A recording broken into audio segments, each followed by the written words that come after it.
our veins, sitting in the bleachers in the rain. We've shed a million tears and drank as many old-style beers out at the game. Let's go, Cubby, Son Ranto. Michael Cotton.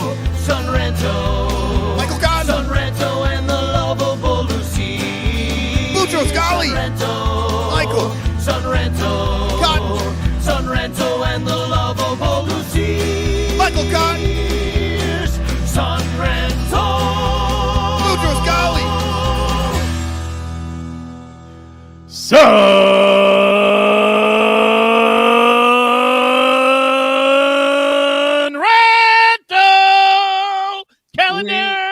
We've got the calendars, my friend, and I'm gonna send them to your home. No, in the mail. Yeah, In the mail was the rhyme. the good old-fashioned mail. Come rain, sleet, shine, drone attack, bombs, nuclear weapons. They deliver the mail. Pony Ice gunfire. gunfire, pepper spray, drunk guy in the alley. They're there for you. Zip tie handcuffs. Mustard gas. Yes. I Agent just want to throw that in because I was learning about Grover Cleveland Alexander today. And did you know that he was in mustard gas? Wait. Was he in World War One? Yeah. Wait, no. He was in it? Like he was affected by it. I don't look. Lyle, it was 100 years ago. I don't know. Was he cremated and he is one of the ingredients in mustard gas? You said he's in mustard gas, and I'm really confused. How is he in it? Yeah, he's a solid, and that is a gas, right? I mean, that doesn't work. Does yeah. it? You're the scientist. I don't know, man. Whenever he was in World War One, he actually got, and I don't know how to say it. Like, He was do you get exposed attacked by gas? Exposed, I guess. You get gassed, baby. He was gassed by the gas? Yeah, and I mean, Lyle, gassed if by anybody gas. would know about exposing, that would be you. Oh. He also knows about gas. And exploding gas. Let's come on. Let's be serious here. Well, welcome to the Son Ranto Show. It's brought to you by the Bleacher Bunch on the Fans First Podcast Network, and also, especially, in fact, by our 92 paid Patreon supporters. We have many more Patreon supporters than that. Only 92 of us give us at least $1 a month. You can come give us $1 a month and join our Discord where all sorts of action will be happening and is happening. Anyway, that's at patreon.com/Bleacher Bunch. But I would like to especially thank our super duper ranters. They are known as Bernie Barron, Blake Beard, and the also alliterative Brandon Olderback. Yeah, thank you for all our B's. I mean, I think it's obviously it's like the coolest people have BB names. I think that's what I'm finding out. Well, I richest personally people do not have a BB name, and so everyone knows I'm not cool. Well, that's also why you don't support us on Patreon. That's true. So. Also, we're brought to you by In the Clutch shirts and Matt Kammerer's incredible permanent paintings, which hang over our shoulders. Well, what's hanging over your shoulder? It looks like a bathrobe. Is that Cumstradamus's bathrobe, or is that a nightgown? He was here. He was here. Well, why isn't he wearing that? And what is he wearing now? He's you know that pose Donald Trump laying in his bathrobe on the bed? Oh God, no. Cumstradamus looks like that right now in my bed, but no bathrobe. You know what I mean? Oh no. Talk about mustard gas. Same hair. I know. God, it smells like mustard gas. It's like Agent Orange mustard gas. Hashtag chance in the chat. All the cool kids are doing it, especially Mr. Fourth Row, who wins the chance all the time. Maybe because he's first in there. Dominic Galoro also is coming to the show. Rain, sleet, shine, because he's a mailman. That's why I'm bringing that up. If you didn't know. So thanks for being here, guys. And we've got a great show. We're going to talk. There's actually pitchers and catchers. They happened. There are dudes stretching out slowly. Stretching them hammies. Laying in the grass. There are people in the hot springs right now. In the hot tub, tea time after lunch. I mean, when you think about this time of year and you think about your love of baseball and just all the players that have come through your life, do you think about like particular players this time of year, like just some of like the older players when they just really didn't seem like they wanted to be there, but they just be there, like, you know, like Rod Beck living in his goddamn camper, and like he literally was doing stretches one day. He was doing like the high toe kicks, but he really wasn't. And he had a beer in his hand. I'm just like, this is fine. This is great. Well, like, you reminded me, we could start with this. I have it in the script to talk about Nick Castellanos, speaking of a beer in his hand, not invited to Phillies spring training. And apparently part of the problems that they had last year was that he came on the bench and drank a beer after he got pulled from a game, and he felt like the coach was too stringent with the rules. So as a way to show him that they needed to loosen up a little bit, he brought a beer out into the dugout in the middle of a game. And yeah. I love it. Yeah. Actually, through this is one of our TFCs for the night, but we'll look at it right now. There, yeah. And here's why it's a TFC. This is an ESPN post. It's a story from ESPN, and it starts, Phillies release Castellanos, who admits bringing beer in dugout. Who did Nick Castellanos piss off at ESPN that they're like, you know what? Fuck this guy. I'm going to write a headline and post it for the entire world to see, highlighting that he brought beer into the dugout. Like, he's just trying to, like, screw this guy out of getting another job, right? I know. Ty Cobb brought a bag full of hearts of his enemies into the dugout, and nobody wrote fucking anything about that. Well, and the real reason Nick Castellanos was released by the Phillies is not because of the beer, too. It's because he had a 88 OPS plus last year, and he had a 694 OPS, and he was a negative WAR player, and he's only 33 years old, so he might have more in the tank. And the moment he was released, and this is why this is a Cubs-related story, it's that I'm getting text from Kerry Meyer, so we're going to get Nick the Stick. You know, everybody wants him because of the 2 months. 2 months the man was a Cub. 2 months, like 5 years ago. Did we even make the playoffs? Beloved. I don't think we did. Beloved.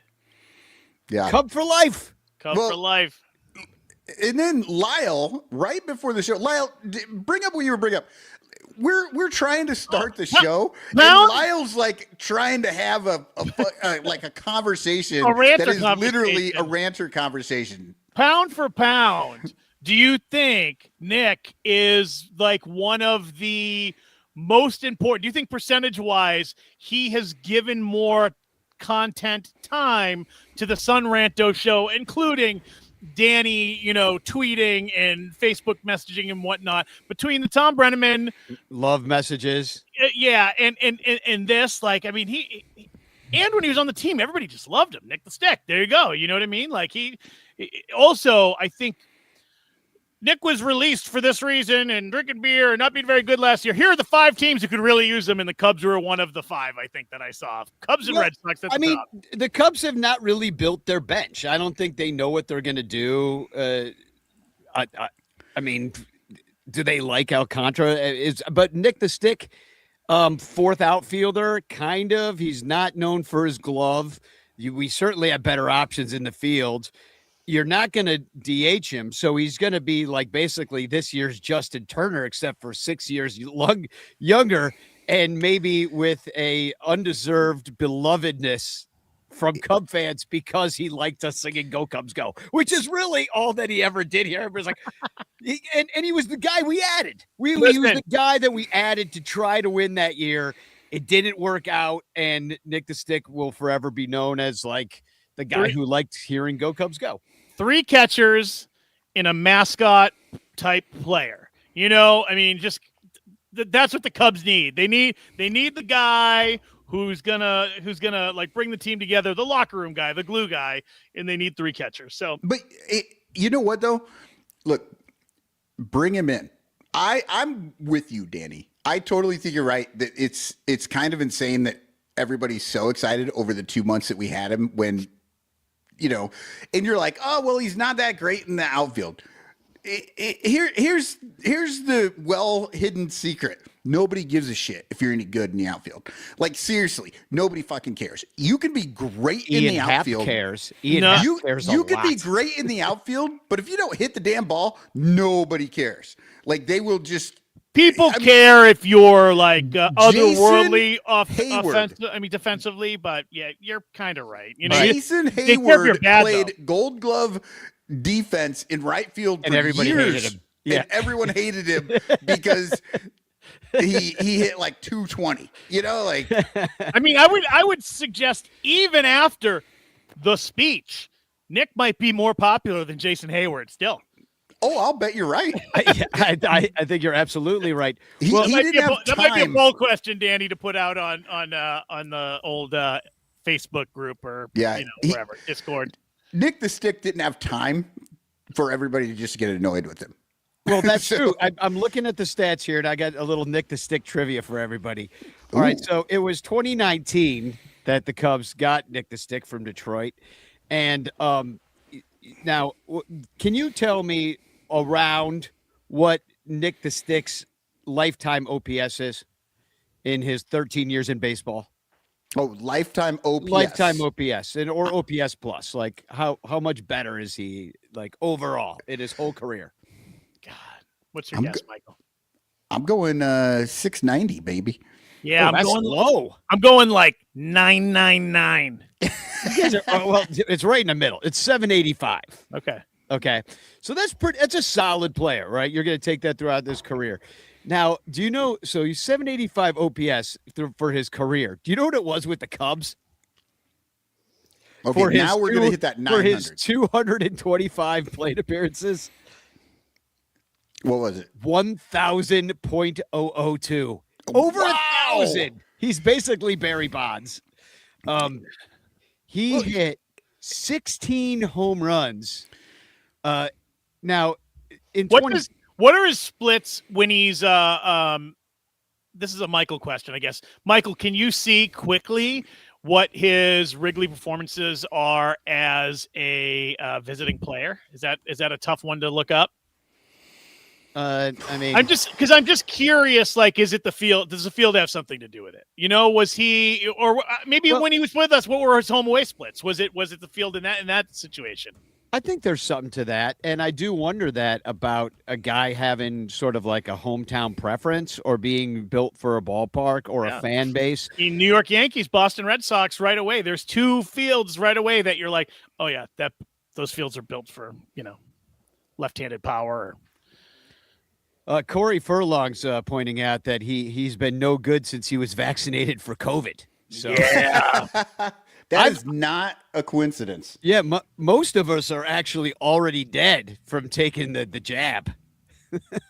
We're just plugged in. This is the Matrix, people. I mean, I'll tell you right now, I have not hit a home run since I got vaccinated. Me neither. So, I mean, Nick the Stick, he'd be a decent bench veteran option, but, there's probably better choices out there, but it would be like a nostalgia thing. But we're talking, this is 7 years ago now, 2019. So it's 2026, everybody. The time is marching on. Yeah. And I do want to actually, before we get too far in the show, I want to say that finally the Marquee Network, and you're going to hear about them later in the bitch clock, because it took forever for them to announce when they are going to actually be showing the spring training games on the network that was created to show spring training games. And can I just say, what took so long? You're only showing a dozen games. Well, they didn't see if Boog could get off on March Madness, or they could get a fill-in because they refused to pay Cole Wright. Yeah, in anything but Ricketts coin, which is their own meme coin that they're making up to pay people now. Yeah. Okay. Hey, Lyle, I have an answer for your Wrigley Field Nick Castellanos. Thank you. I appreciate that question here. We were just stalling till you could come up with that. Yeah. So, like Danny said, he hit 16 home runs in 2019. As a Cub. As a Cub. He hit 15 home runs that year at Wrigley. 15 of them. Yeah. So now that may have been prior to, I don't know, but 15 home runs that year at Wrigley. Equal game splits. He was playing just as much as home and away, it looks like. Outside of that, I'll take that. in all the other years of his career, he has hit 11 home runs. That's not a lot. Yeah. In how many games? He's with the Reds for all those years, or not all those years. No, 2. Right, Reds for 2 years. Reds in 25 games. Yeah, he's hit 11 home runs in 25 games. That's actually not so bad. Yeah, that's pretty good, actually. Yeah, actually. So maybe I don't maybe know, I'm let's onto go. something. Let's get him. Round him up. Nick the stick. Nick the stick. Nick the stick. Nick the stick. Yeah. I'm in. Well, So- I mean, it's not going to happen, but if it does happen, I'll be happy. I mean, why not try? Well, I mean, is he going to accept a bench role? Does he think he can be a major league corner outfielder somewhere? Maybe he thinks that ship has not sailed for him. He's only 33. Right. He's only 33. I used He to would be be old. great on the bench. We could use him as a backup first baseman. He could back up every position in the outfield. Well, not center. Well, I mean, but you could move. You know what I mean? Like if you have to, He can be the backup, and you can slide someone over. slide somebody over, something like that. Maybe a little bit of a third base. I don't know. I think Nick Pinch the hit. stick. Absolutely pinch hit. DH sometimes if you need him. Hopefully you don't. Yeah, I But- mean, maybe he would be this year's Justin Turner, except for 6 years younger. And, well, and and way that's better you. looking than Justin Turner. That's you basing that on last year's performance, Danny. Who knows? Maybe Well, he was just drunk. Well, in 2019, also He's an year of the- alcoholic. He had a beer in his hand once. I mean, that's also ridiculous that would be considered like, a bridge too far to bring the beer in the dugout. I think more of what it was. Michael, Jim Leland walk into your office at work with a can of beer Lyle, in the middle of a meeting. I don't know if you realize, but I am in my office, I know. my work With a office can of right beer. now, and I Beer. do have a beer. So, Yeah. it's not going to matter for me here. But no, I think it's more that he was talking shit to the I think that's it, to too. the He showed him manager. up. Yeah. It's not Yeah. that he had a beer. It's that he was telling the manager to, take the stick out of your ass. Who was Yeah. the manager? Why am I forgetting the manager of the Phillies last year? It was Rob Thompson. Yeah. Yeah, It was- because Nick Castellanos. He acknowledged that he was benched for bringing the beer, and he also wrote a note. I don't know if you saw this about the Miami incident. I don't know why he felt the need to do this, but he said he brought a Presidente into the dugout, which, I appreciate that too, because he's down in Miami. You can't get Presidente everywhere. Down in Miami, it's everywhere, though. It's a Dominican beer, and it's great. But it realized that it was not conducive to us winning. Shout out to our teammates for taking the beer out of my hands before I could take a sip. I appreciate you guys. So it's just kind of like, I agree. Like he was not hitting well, and he was kind of an asshole. And so now there's like, we're done with you, Nick. And he probably thought everything was okay too, because his coach wasn't he formerly the singer of Matchbox 20, right? I was just Rob gonna say Thomas. that. I was just going to say that. Like, yeah, Lyle. that guy probably drugs and broads and there was all kinds of shit happening around there. Yeah, So it seems like it should have been such a big deal. The reason I didn't know that was the manager of the Phillies is because I didn't realize he had quit Matchbox 20. Right. I mean, that's Yeah. exactly it. I think The he was other doing thing- both, double dipping. He was doing other shows thing I at the bars love- after the games. The other thing I love about that picture, Danny, that's not AI. There's no large language models. That man wrote that shit out. Very nice handwriting, by the way. He wrote that out in pen. Very In pen. Only very made a couple male, mistakes. very male handwriting. Yeah, and can I Couldn't take the time to rewrite it. Can you post that back up there, Danny? I already erased it. Oh, did Rob Jesus Thompson Christ. force him to write a letter to his teammates? Like when I- you were in grade school. Well, you had not to, only did he do that, he had to write on the chalkboard 100 times, "I will not bring beer into the dugout again. I will not bring beer into the dugout again 100 times. I'm sorry, but we needed a guy bringing a beer into the dugout. I mean, and that would be, once again, Justin Turner, fake nutsack. That is the intangible. He wanted, and he was terrible. He was terrible. I mean, he was good against left-handed pitching. Yeah.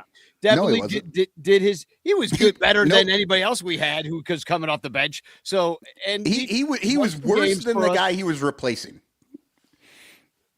Well, Michael Bush, you mean? Yeah. Well, that's gonna. So it doesn't matter. Well, that's going to keep happening. If we get Nick the Stick, Michael Bush will sit, and there will be Nick the Stick. But at least we'll enjoy Nick the Stick maybe a little bit more. Justin Turner can hand off the fake nutsack, and we'll be good.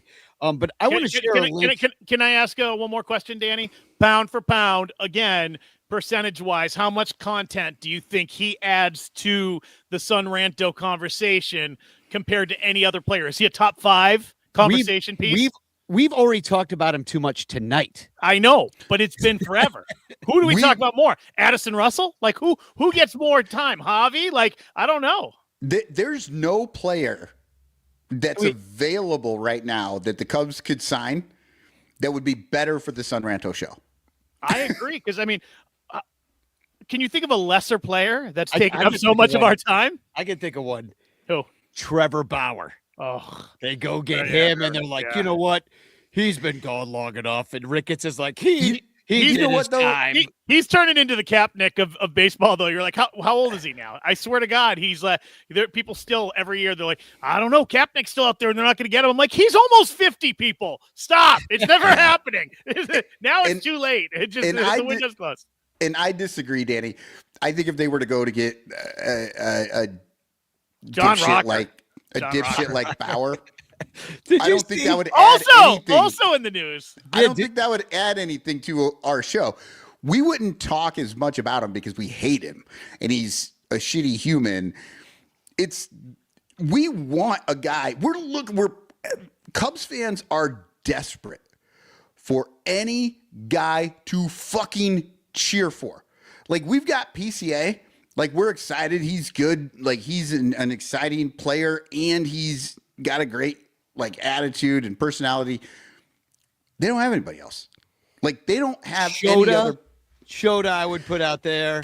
I love Shota too, but he's just not as out there. Yeah, he's the only pitches once every 5 days. Yeah. Yeah, you don't see him every day. All right, so now I'm definitely moving on because once again, Nick Castellanos is totally taking over our show. And you know what that means?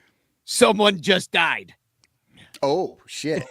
Or got fired. Something real bad. You saw all the AI death shit that was happening we were talking about on the last show. Billy Williams died on the show. Pig hat guy. Well, no, I know, but right after I got off, I went on and Fergie had posted, I'm alive. I don't know why people keep posting that I'm dead. And I was like, Danny, you fake AI killed Fergie. And I don't know. Yeah. Do you think James Vanderbeek's death prompted them to release this information today? Did James Vanderbeek really die? He did. Why the long face, James Vanderbeek? Too soon? Well, he's dead. Okay. Yeah, he's not happy about he's it. Dead. No, he did sad. die. He's sad about being dead. Yeah, he actually died from cancer. 48. Bum cancer. Fucking, it's gonna get you, dude. That sucks.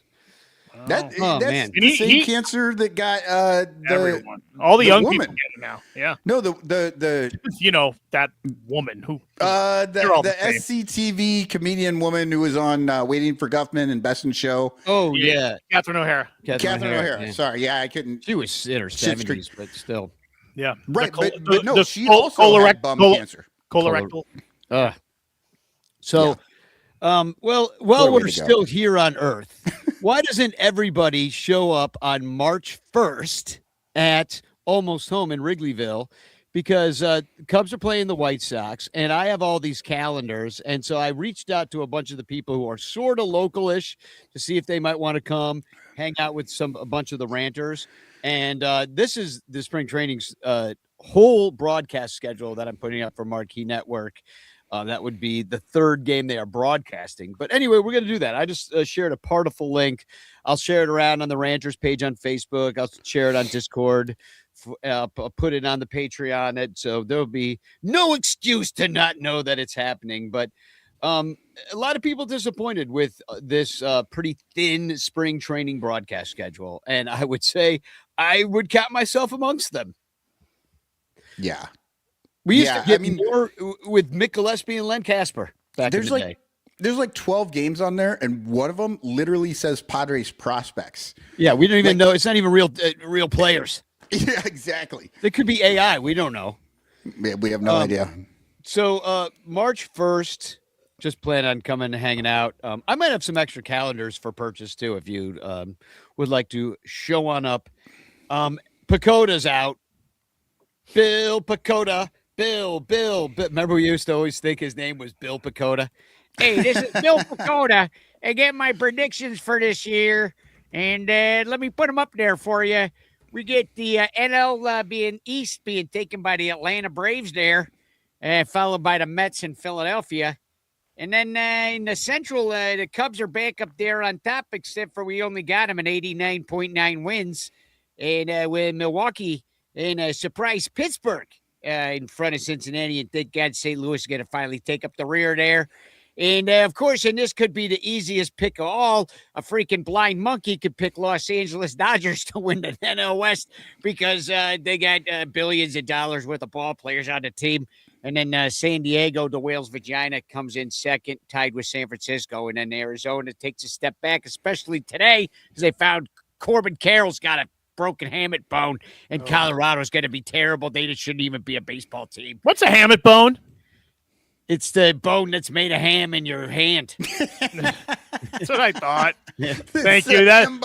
Thank you for clarifying. The ham bone is your thigh, though. It's your buttocks. Like it's that bone. So the ham bone connected to the butt bone, and the butt bone connected to the. Yeah. Okay, but you know what? You should have listed that. They have the Cubs in first place until the last 3 weeks of the season when Milwaukee overtakes them. Well, I looked up last year's Pacoda predictions, and they suck. I mean, the only thing they were right about. Do you already have them? Here they are. Oh, last year's? Oh, yeah. Well, I just brought it up. Oh, that's this year. No, that's last year. Oh, it is. Okay. Yeah, and so they were wrong about the Reds. They were wrong about the Cardinals. The Pirates, I don't know how many wins the Pirates. They were right about the Cubs in a way. Like, we were only one over. The Cubs. They were wrong about the Brewers by a lot. Yeah. Yeah, the Cubs were the only team that they were correct about, and that's because they had 90 wins, and they projected 91. But the Brewers whooped our ass at 95. Like, that was not good. Yeah. Well, they're wrong. And they were wrong about the whole freaking major leagues because last year they picked the Braves to win the East. They came in fourth. They picked the Dodgers, but that's like obvious. Then they picked the Rangers to win the AL West. They came in third. They picked the Twins to win the Central. They came in fourth. And they were right about the Yankees, except for the end of tie with the Blue Jays. The Dodgers bench is the second best team in baseball. Exactly. Yes, that's what's crazy. So I basically don't give any credence to Pacoda at all, but I'll tell you who they got in the East of AL. Boston takes a huge step back here, Lyle. New York wins it. Toronto, it's basically last year's, except for it's a pretty competitive division with everybody over 500 and within 7 games of each other. Like Tampa Bay, they have an 81.5 wins and New York 88.6.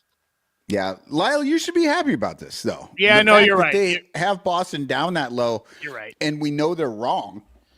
Yeah, because Pacoda is wrong, so you know you're coming first.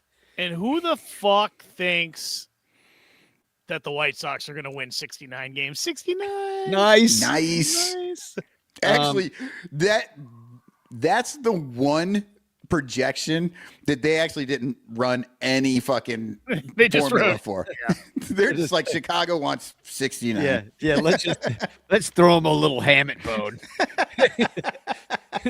So we have Kansas City winning the Central, with Detroit coming in second. Detroit made a lot of moves this year too. I don't know if they were good moves. They brought Verlander back for reasons. I'm like, the man is a million, but there he is playing for Detroit.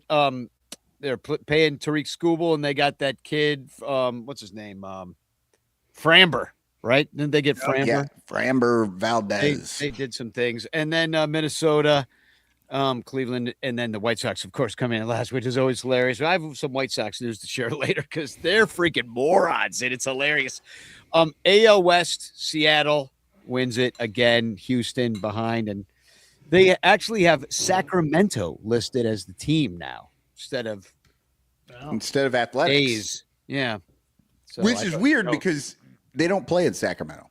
They play in West Sacramento, as we learned in that one series last year where they ad nauseum said West Sacramento. And technically, are they still, I guess they're just homeless, but they're still, I mean, are they the Vegas team yet, but without a home? Or are they still the Oakland team waiting to move to Vegas? Like, what are they? Is it a done deal even? Like, I think it is. They're building the stadium's not done yet. That's the stadium's like barely even started. I think the only thing that they've done for that stadium was do the photo shoot where it was all AI, where men in suits put their shovels into the shovel in the desert. Like, here's where it'll be, boys.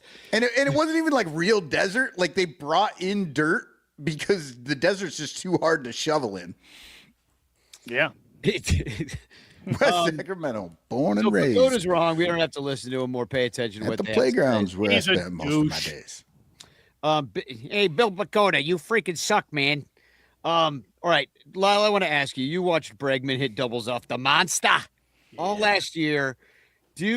Now all of the stories we're seeing about him are like he's a players type player.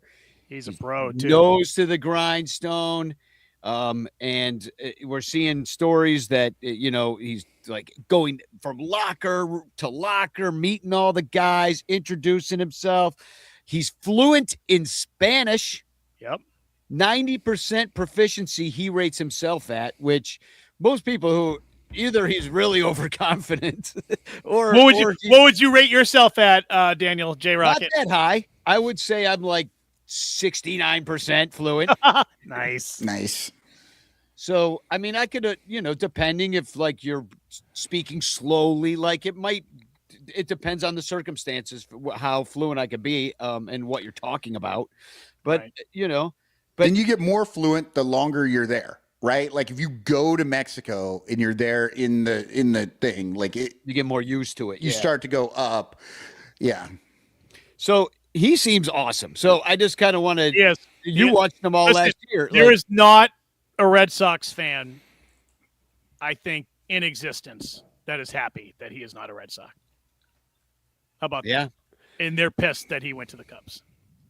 Yeah. I think I would be too if the tables were turned because he seems like the kind of guy. He's great. He came in and he was just everything you'd want a player to be. He was good. He was clutch. All the things. He was awesome. Yeah, I mean, and I really think if you look at that spray chart, we had put it up a couple of weeks ago. Here's Bleacher Jeff's and my tie guy are going to be busy out there in left field. So that's kind of exciting. I mean, I also saw they're going to be getting a lot of facials out there. That's great. Hopefully Rachel, poor Rachel Wazinski. Remember when she got the black eye when the guy pushed her and the ball hit her in the face?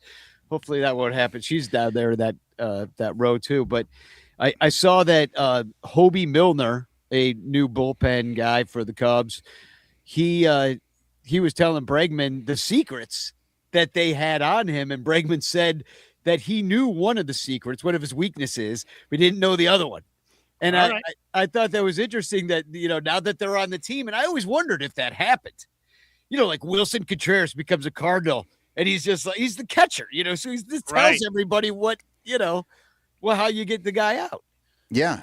No, you would figure that would get around, right? Like you have friends on other teams. You'd be like, hey, man, you need to ask your catcher, like what they have on me or something. I don't know.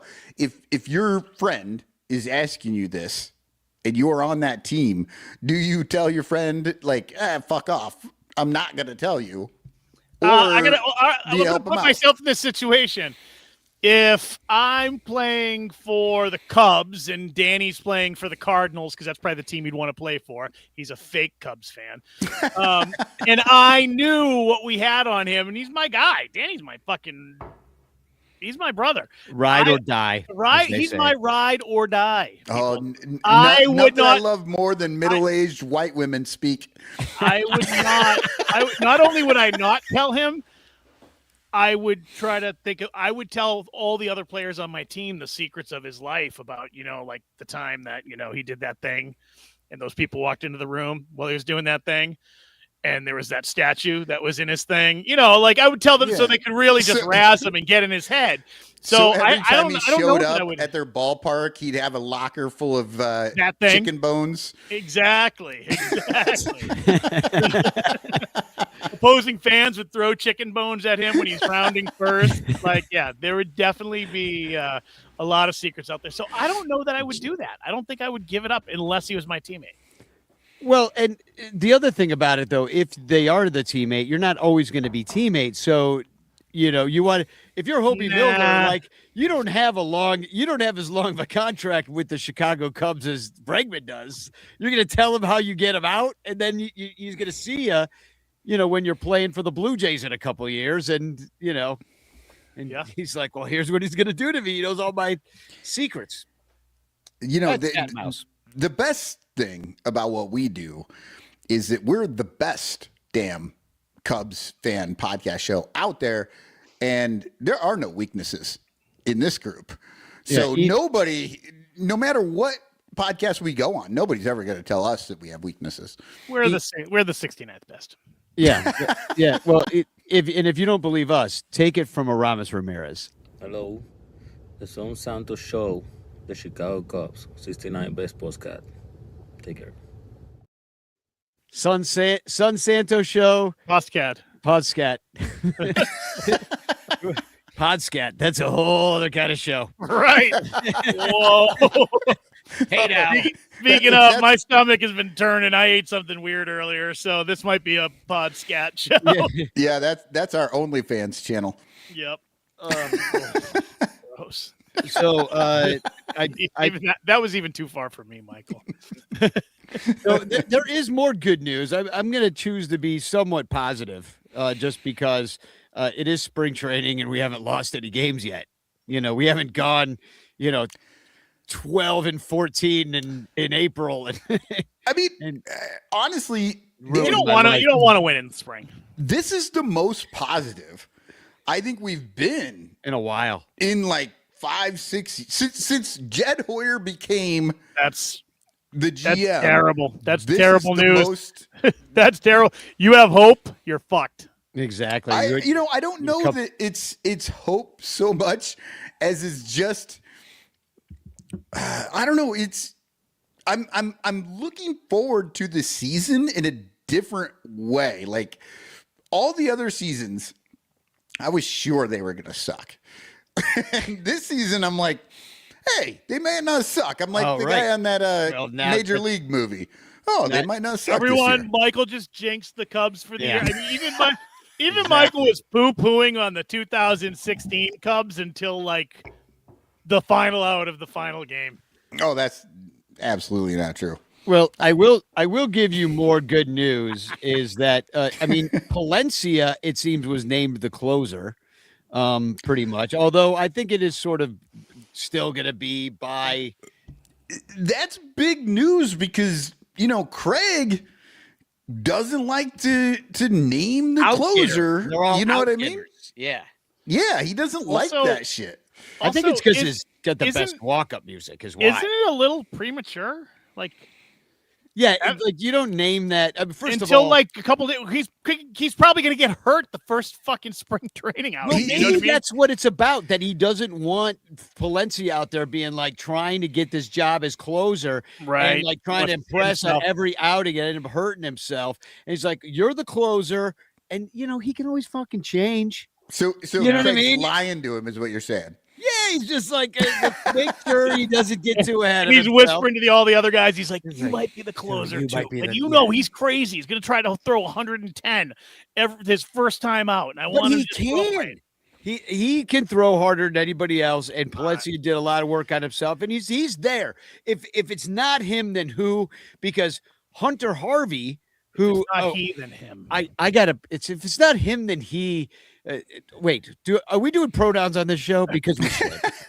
Of course we are. We want to piss off the conservatives, right? Yeah, we have to. Yeah. Danny Rocket, he, him. But I love this, and I shout out to Brett Taylor at Bleacher Nation for this headline about Hunter Harvey. All the alliteration in the world. Love it. The hopes are very high for Hunter Harvey if the Cubs can help him stay healthy. Nice job. And look at him. Look at him with that catfish hunter mustache and that freaking relief pitcher mullet. I love him. I love him. I am the opposite. Just looking at that picture makes me want to punch him in the face. You want to fight him. His balls itch so bad. You know he's got jock itch from not wearing shower shoes. You know it. It just climbed right up his legs. Right up his legs. I think Danny's breaking news that Hunter Harvey has balls that hang to the floor. No. His third shower shoe fell off, people. Yeah. So anyway, I like the bullpen. Our bullpen is awesome. But I will say that I will couch my optimism in the fact that Hunter Harvey is often injured. And I'm not just talking about the fungus on his nuts. Hunter Harvey has a fungus among us. Hankering for harm to himself. A hanker for a hunk of There's a lot of H's in there. It's like the fucking 10th time that's come up in the last 2 weeks. Are you a fan of a certain age that every time he wants cheese, he gets a song from the 80s is stuck in his head? Yes. Hanker for a hunk of cheese. By the way, you ever see those Schoolhouse? I want a Jello pudding pop right now. But have you ever seen the Schoolhouse Rock band perform live? No, but I want to now. They exist. Go watch on YouTube. They look nothing like you think. They are animated. Don't look at it. It's gonna ruin it for you. In fact, you're not gonna like it. You'll be like, oh, now I got that guy in my head. They all have catfish hunter fucking mustaches and it's worse. reliever haircuts. They're old and gross. Yeah. Is that we're gonna end the show with one of those? So, we always end up the show old and gross, don't we? So we started that way. The last thing I want to bring up on this end of the show before we go to a break is that, and it's pretty serious, I think, is that there were visa issues, which this is not the time to be having visa issues in this country. I would disagree, Danny. This is exactly the time to have visa issues because the reason we're having visa issues with anybody is because it's this time. These fucking assholes. Yeah. Ricketts fucking pocketbook buddies. Exactly. And fucking Pete Ricketts, who voted for all this bullshit and supports the Cubs owner supports all this bullshit. So this sucks. But Assad had a visa issue, but he made it to camp today.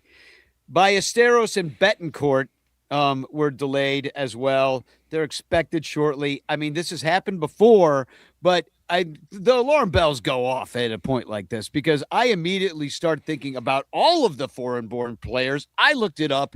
It's 25% of the major leagues were born in another country. Right. The guy for the Giants, who I cannot remember right now, Korean, I believe. Yeah, couldn't get in. Got held. Delayed.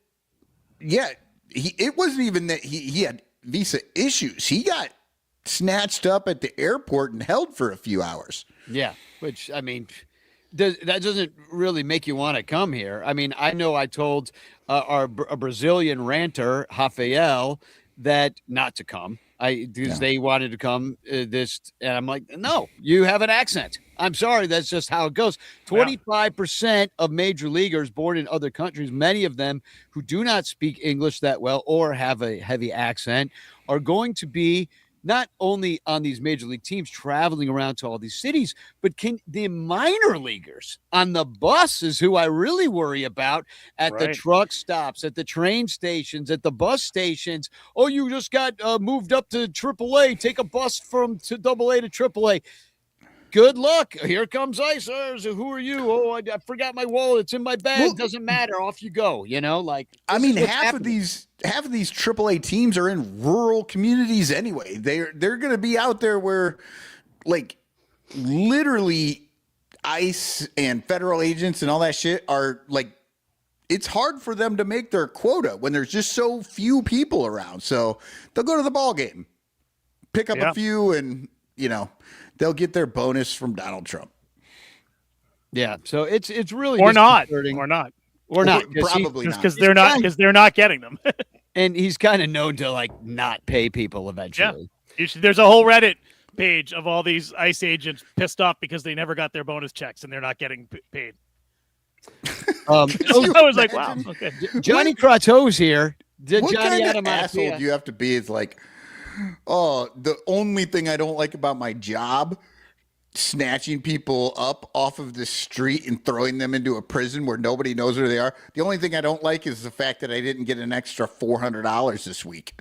But otherwise, fucking awesome. Awesome. No, because they actually it's real money, Michael, because they were all supposed to get $50,000 signing bonuses, and a lot of people haven't gotten them yet. Yeah, well, you have to work a certain amount. But it's past it. It's past the time though. The Dodgers lawyers put that shit together. They'll make that money over the next 40 years. Andy Wells is still waiting for his $2,000 Doge check, I believe. Yeah, and there's some other checks too. We're all owed some money somewhere down the line. I don't know. Instead, I just did my taxes. I owe money, so I'm paying for all this shit to happen. Isn't that great? That's even better. Yeah.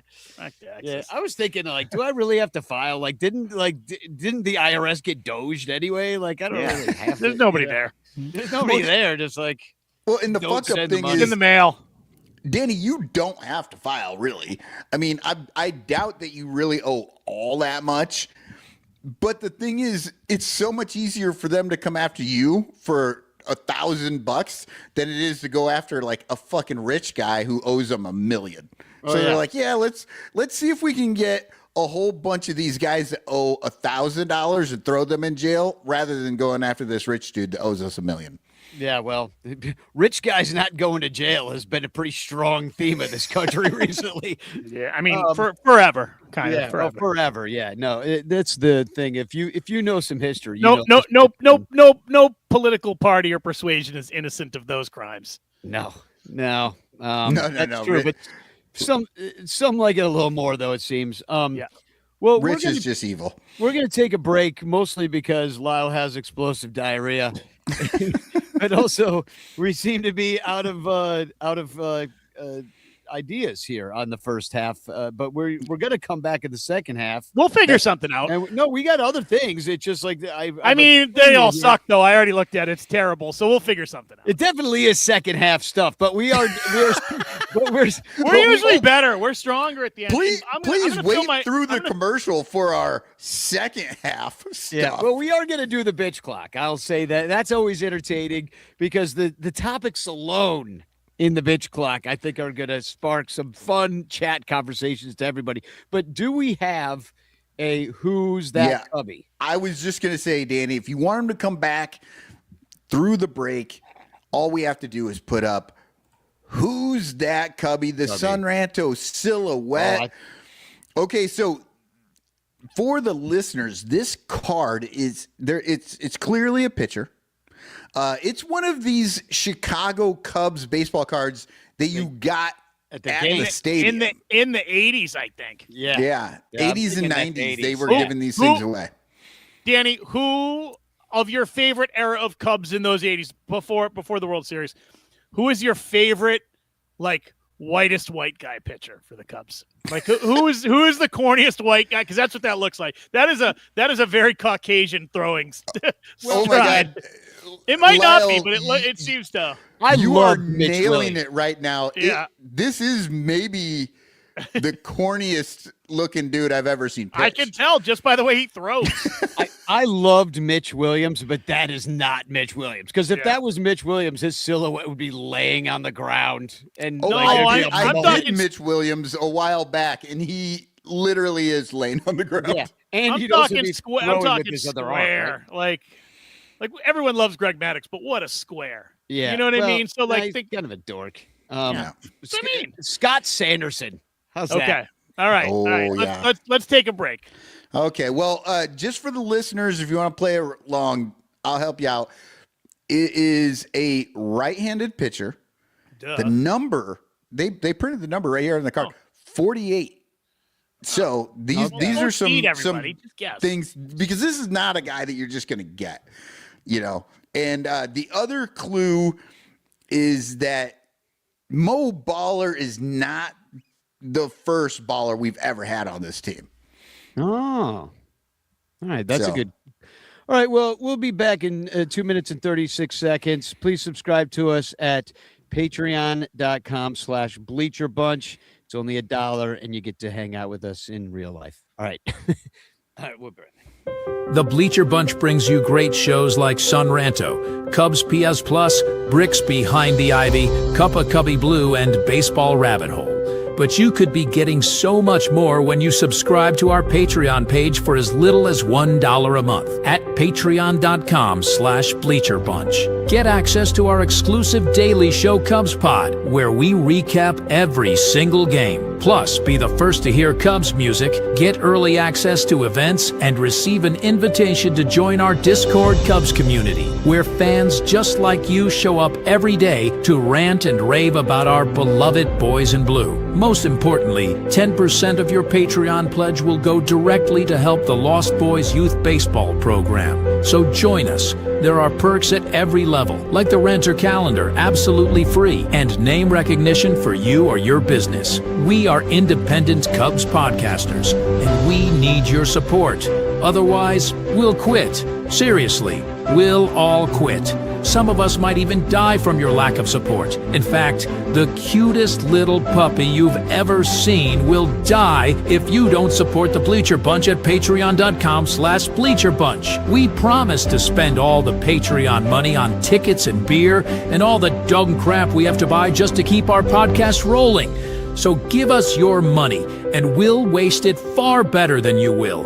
Patreon.com/bleacherbunch. Free trials are available, but don't do a free trial. Just join, okay? Okay. Patreon.com/bleacherbunch.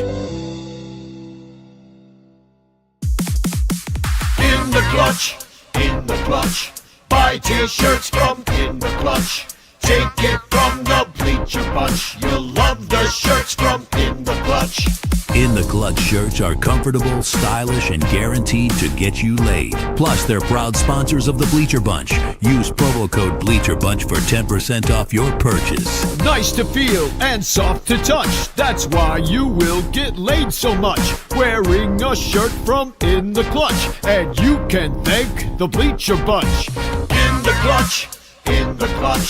Buy t-shirts from In the Clutch. Remember the code Bleacher Bunch. Save 10% at In the Clutch. In the Clutch. In the Clutch shirts actually not really guaranteed to get you laid. This is the ghost of Ernie Banks, and you're listening to the Sean Rando podcast. Whatever the hell a podcast is. That's so creepy. Okay, well, we did have some guesses. Artie, Mr. Fourth Row says Jamie Moyer. That is incorrect. Rogue Wave Creative tried Rick Russell. That is incorrect. Let's see. Somebody got it right here. Hold on. Andy Wells says Rick Circle. I don't know who either of you guys remember Rick Circle? Remember Rick Aguilera? Oh, you know what? I think he meant Sutcliffe. Oh, Rick Sutcliffe. Oh, that, you know what? Voice to text, not good. But well, you know what they say? Time is a flat Sutcliffe. A flat Sutcliffe. is a sad Sutcliffe. Okay, but the answer is Anybody get it right? Jay Baller. Who the hell is Jay Baller? I never even heard of him. Yeah, and who got it right was Artie Boucher. On his second go round, he got it because he listened to the clue. Okay. I saw that Jay Baller, and I thought he was just like making up a name. Like I saw that in the chat, and I was like, "That's not real. That's not a real guy. Look at him. What is wrong with him? So he got the longest crotch I've ever seen." Yeah, and Lyle is not back, which is sad because I told you he's got an explosive diarrhea. He's literally sitting on a toilet right now, just dying. Every picture I saw of this guy pitching, I was like, how did this person make it to the major leagues? Look at his head. Where he is looking right now at the last flag on the left field side of the grandstand. Like he is not looking at the plate. He is not. He's like nowhere. Fernando Valenzuela. He looks like a blind man, just like kind of going by feel. Yeah. Now Lyle's back. Lyle, look at this dude, Jay Baller. Look how wild his pitching style is. He's not even compared looking... to like the shadow made it look very not that, but you're right. I think when I was walking up the stairs, I heard Danny say Fernando Valenzuela, and he is because you remember Fernando would be looking at the sky when he'd get ready to release the ball, and you're like, oh my god, it must have been horrifying to hit against that guy. I'm looking at Jay Baller's stats here. He spent 3 years with the Cubs. I do not remember this dude at all. 85, 86, 87. I was watching those games. Jay Baller. You were locked in. Right. I was locked in. I have no idea, but 52, 53, and 29 innings pitched. Isn't that when you started sniffing gas, though, a little bit? Well, I mean, we are the last of the lead paint generation, so. That's fair. But he was with, but here's the weird thing about him. He pitched in 82 for Philly, and then his next year in the majors was 85. And then he pitched to 87. And then the next year he pitched in the majors again was in 1990 for Kansas City. So he's like skipping 2-3 years in between. And then what was he doing in between? Was he pitching in the minors, or was he like in a Mexican prison or selling cocaine what is he doing? He was in Mexico. So, but I don't think he was in prison. He was in the Mexican League. Okay. But it might have been the Penal League for all I know. He also went to Japan. So Jay Baller with a long baseball career. Look at the end of this windup right here. Oh my God. It looks like his jaw's going to fly off and hit somebody in the stands. Also, did that thing go over the fucking fence? Look at that thing. It's like 2 feet above his hand. It's like he forgot to let go, or he let go too soon. Looks like it's going to hit the freaking third base coach. Is he in pain? Jay Baller. I got to find some freaking footage of this guy. I have no idea. I had never seen this either. I'm like, also, wait a minute. I'm looking through the names. Jay Baller's a great name, by the way. By the way, he might not be throwing that. That might be him making that face and putting his hand up to protect himself because the ball's coming back at him. Yeah, that shit. That ball just ricocheted off his jaw. Man, that's back in the day where like you would just make faces at the batter to scare him. You should superimpose that face he's making over some porn scenes. It would be fun. I do. That is really the world's worst O face. Yeah. Yeah. Danny, you do bring up something though. Like I do miss the old days when weird people pitched and hit and just did weird shit on the field. There's two things in sports that really bug me right now. Everyone, like, it is so technical now that there's so few weird deliveries, especially with pitchers. I miss sidearm. I miss fucking submarine pitchers. There's a little bit of it out there, but for the most part, that doesn't really exist, and everyone's kind of throwing the same now. And basketball is the other one. Everyone shoots almost exactly the same now, and it's wild. If you're young, you have no idea. The 70s and 80s, there were still guys fucking going to the free throw line, throwing fucking diaper shots because they were more accurate. Yeah. And I mean, even like Larry Bird, the greatest player to ever play the game, top 5 anyway, had a weird release. His fucked up ball was way behind his ear, but he was so right on. And all those guys, it's It's sad. I miss that. It was much more fun even into the early 2000s because so like when we were kids and we would emulate the pitchers and the hitters, right? You'd stand up at the plate and you'd stand in whatever fucked up way that your guy was, and everybody else would have to guess who you were, right? Now, literally, everybody just fucking looks the same. Like the only difference, like their bat might be, I don't know, 3 inches higher on one guy and 2 inches lower on another. Craig Counsell's with his hands over his head, way over his head. There's that. Yeah, and there's no like you can't do a wind up. Like shaking his booty and like doing the lambada. Yeah, you can't do any of that anymore. None of that is there. I mean, get a little bit of it, here and there. You'll see a guy with just a little bit of a different style, a leg kick or something like that everybody makes. The Kershaw double tap or something. Mm-hmm. I will say the pitchers still do have a little bit more going on. There was a catcher for the. You're right, but Dodgers. the throwing motion is still like, even when they're doing the weird shit before they throw, a lot of the guys end up with very similar motion when they're repeatable. Throwing the ball. Yeah, it's repeatable. Yeah, there was a catcher for the Dodgers that had to pitch in garbage time last year that was out there, and he was emulating different pitchers on the mound. I used to pretend I was fun. Dan Quisenberry. Do you remember him? He was a very successful reliever. He was like the Rolaids relief man back in the day for the Royals.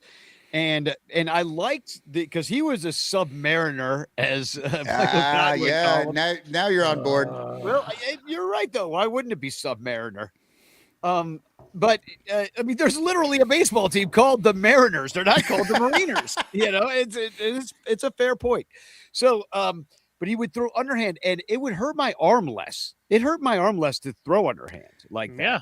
So, dude, look at every old guy fucking out in the backyard playing catch their kids with the football. They even throw the football underhand because everybody has that moment they remember when they lost their rotator cuff. My dad was showing off for somebody. You try to throw a wiffle ball at 108 miles an hour, or you whipped a tennis ball a little too hard for the dog, and you're like, no! And you make a face like fucking, what's his name? What was that fucking guy's name? Bill Baller, Jay Baller. Yeah. Softball players don't have these injuries. No. You don't see like college softball players out there with like 2 Tommy Johns or anything like that. Like they just fucking throw the ball. They're throwing it under. Technically, I don't hear any college softball news at all, pretty much. So they might be having surgeries all the time, and I just don't know. Like you know what? It's at the top of my mind. I actually went. Alex Anderson and I, Ranter, went to the women's basketball game, the Iowa women's basketball game last night, and the Iowa women's softball team came out to throw T-shirts into the stands. And we honestly thought for half a second we might get one up in the upper reaches where we were. And we forgot that even though they are softball players, they threw like girls. they threw well, but T-shirts do not fly. No, they don't. There's just nothing you can do with the T-shirt. At a certain point, a cannon. It stops. I've always wanted to have a T-shirt cannon. Not only are they I think they're like $500, but you also need to buy the compressed air, which is another expense. So I'm just like, that is way too much money to spend just to give away some $2 T-shirts. You know what I mean? Like, and where are you going to do this? On the bus? Well, that's gonna hurt. That's close range. Go in your living room. Go in your living room. Maybe around Wrigley. I'll shoot him into the stadium. Danny's at the next ice protest. You might get arrested. Yeah, Danny's at the next ice protest, just handing out T-shirts. Yeah, for boof. Who needs a T-shirt? So, tomorrow is, 2 days from now is Valentine's Day. I don't really celebrate too many Hallmark holidays, but the Cubs do. And they put out, I don't know if you saw this. You are a married man, my friend, and you should just try to make a little effort, whether you believe it or not, whether you like it or not. Just I made pierogi. Just fucking try. Oh no, we'll have a very beautiful day at rehearsal together. Oh yeah. But the Cubs, they put out a few prototypes. I got my hands on these. I got my hands on a few Valentines, and I got my hands on these early. The worst part about the Cubs putting out is that nobody pays less for you to put out more. Right. So that's their slogan this year. We pay less, you put out more. So Michael Bush, here's his Valentine he's putting out. It says, "I want to hit that Michael Bush." Ooh, wow! I like that. Wow! Cubs getting a little randy. Hey, it's hard to stay in the news cycle these days, so you just got to really get out there. So I like that one. But you know what, though?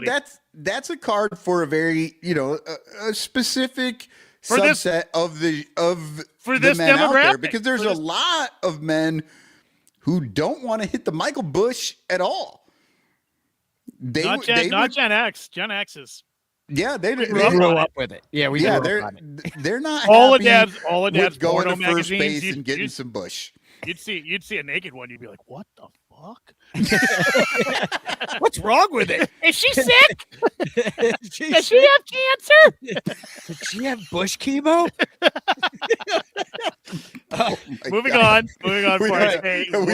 We've just made the Epstein list. No, Sammy Sosa. No. We already went over this last week about how I'm 2 degrees of separation from Jeffrey Epstein. Yeah. All right, my God. That's a sad thing to think about, but you're right. It's just true. And the worst part is that makes me 3 degrees, and that pisses me off. Yeah. So here's Ian Happ's Valentine. I enjoyed this one. I want to throw you balls like your bleacher Jeff. So I thought that was pretty good. Wow. Look at his eyes. Again, that's balls heading for a lot of hair, and not everybody's going to like that. Yeah, so I enjoyed that one.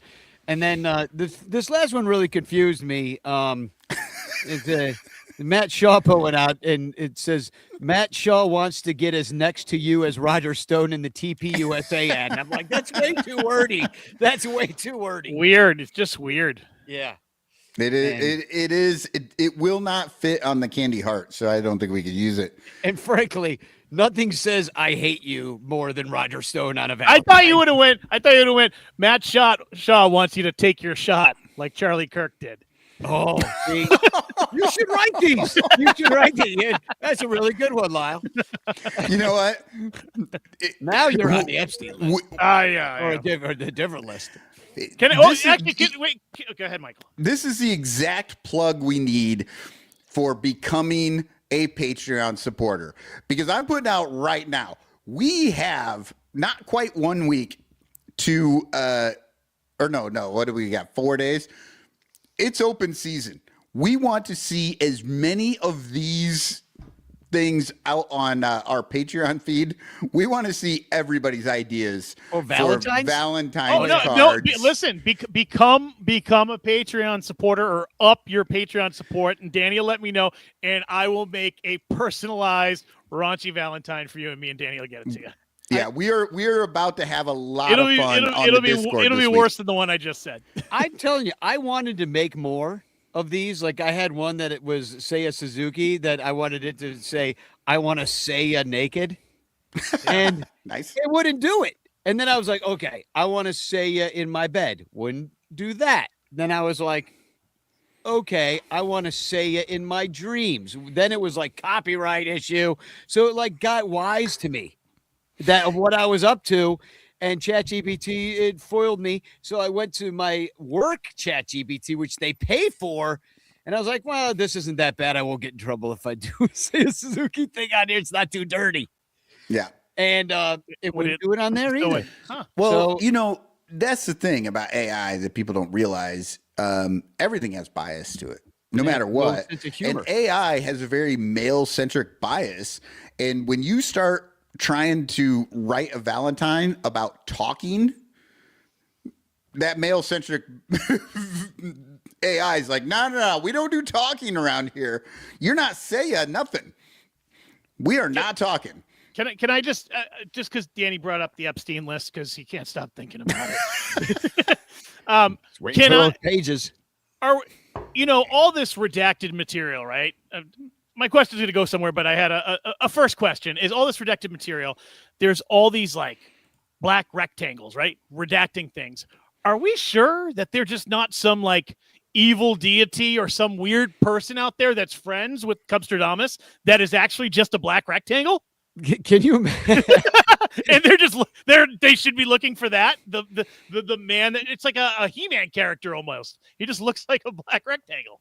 I'm definitely waiting for Cubstradamus to be mentioned in the Epstein list because he's no doubt in there. My question actually is, because of the amount of people that are tied politically to both parties, but a lot of people tied directly to Donald Trump, friends of his, supporters of his, people who are in his in administration have come out on the list. And I thought everything had come out, but beyond the redactions, there's still like 2,000 pages of material and like terabytes worth of videos that haven't been released yet. They're slow playing it. What are the odds that a Ricketts is on it? What do you like? Are you going to be surprised if that happens? Is it? My money's on Todd or Laura. Yeah, to not Laura. See, but my money's on Papa Ricketts. Papa me Joe too. is the guy. Me too. I agree. TD Ameritrade going to the island, hanging out with Nutlick. Oh yeah, I could see it. Yeah, Nutlick. Yeah, Howard Nutlick. Howard Nutlick. Yeah. Because I went on, what is that? Kashi, with the website you can pretty much bet on anything. I went on, I couldn't get on regular, and I had a friend look, and I asked him to look up Tom Ricketts, what the odds were, because you can bet on anything, what the odds of him being on it. And for a minute, something started to come up, and then fucking it went away, but it was like plus 300, which is low odds. It's like they're saying it's not going to be on there, but I would guess it's probably even odds that one of them is on it. Yeah, of all the Ricketts. Yeah. Well, they're new money, and I don't know. It's hard to say, but they do have power. They got a senator. That's why I say Joe. I think it's Joe coming up in the 80s and 90s doing his thing. Yeah. Yeah, a little Omaha party. All right, well, let's move on from the Epstein. I got no good segue for that one, but I will talk about the non-roster invitees, and let's play a game. And it's called Have You Heard of This Guy? Jay Baller. All right. Jeff Brigham. Heard of him? Yes. He is a Mormon. He's from Salt Lake City. I know Jeff Brigham well. Grant Kipp. No. Corbin Martin. Corbin, didn't he play third base for the Indians when the Wild thing was pitching for them? Something like that. Corbin Burnson. Why is everybody named Corbin right now? Isn't there a lot of Corbin Connors, on the couple the Connors, Diamondbacks? a Colin, Connors, Corbins, Collins. Yeah, it's a code time. Colin Snyder, never heard of him. Trent Thornton, never heard of him. Jackson Wiggins will be there, so that'd be cool to see. He's our number one pitching prospect at this point. I think that maybe if the Cubs don't act like the Cubs, we could see more of him this year, although there's not really a huge spot right now. But, Michael, you're finally going to get to see – I'm skipping the catchers real quick, but you're finally going to get to see Jonathan Long play. They don't totally hate him. He's actually going to be at camp. Yeah, that's as close as he's going to be to the major league team. Scott Kingery, he's been around a little bit, and I think he was on the 1969 Cubs team. Yeah, I think so too. And B.J. Murray, never heard of him. Jefferson Rojas, a prospect, he got the call.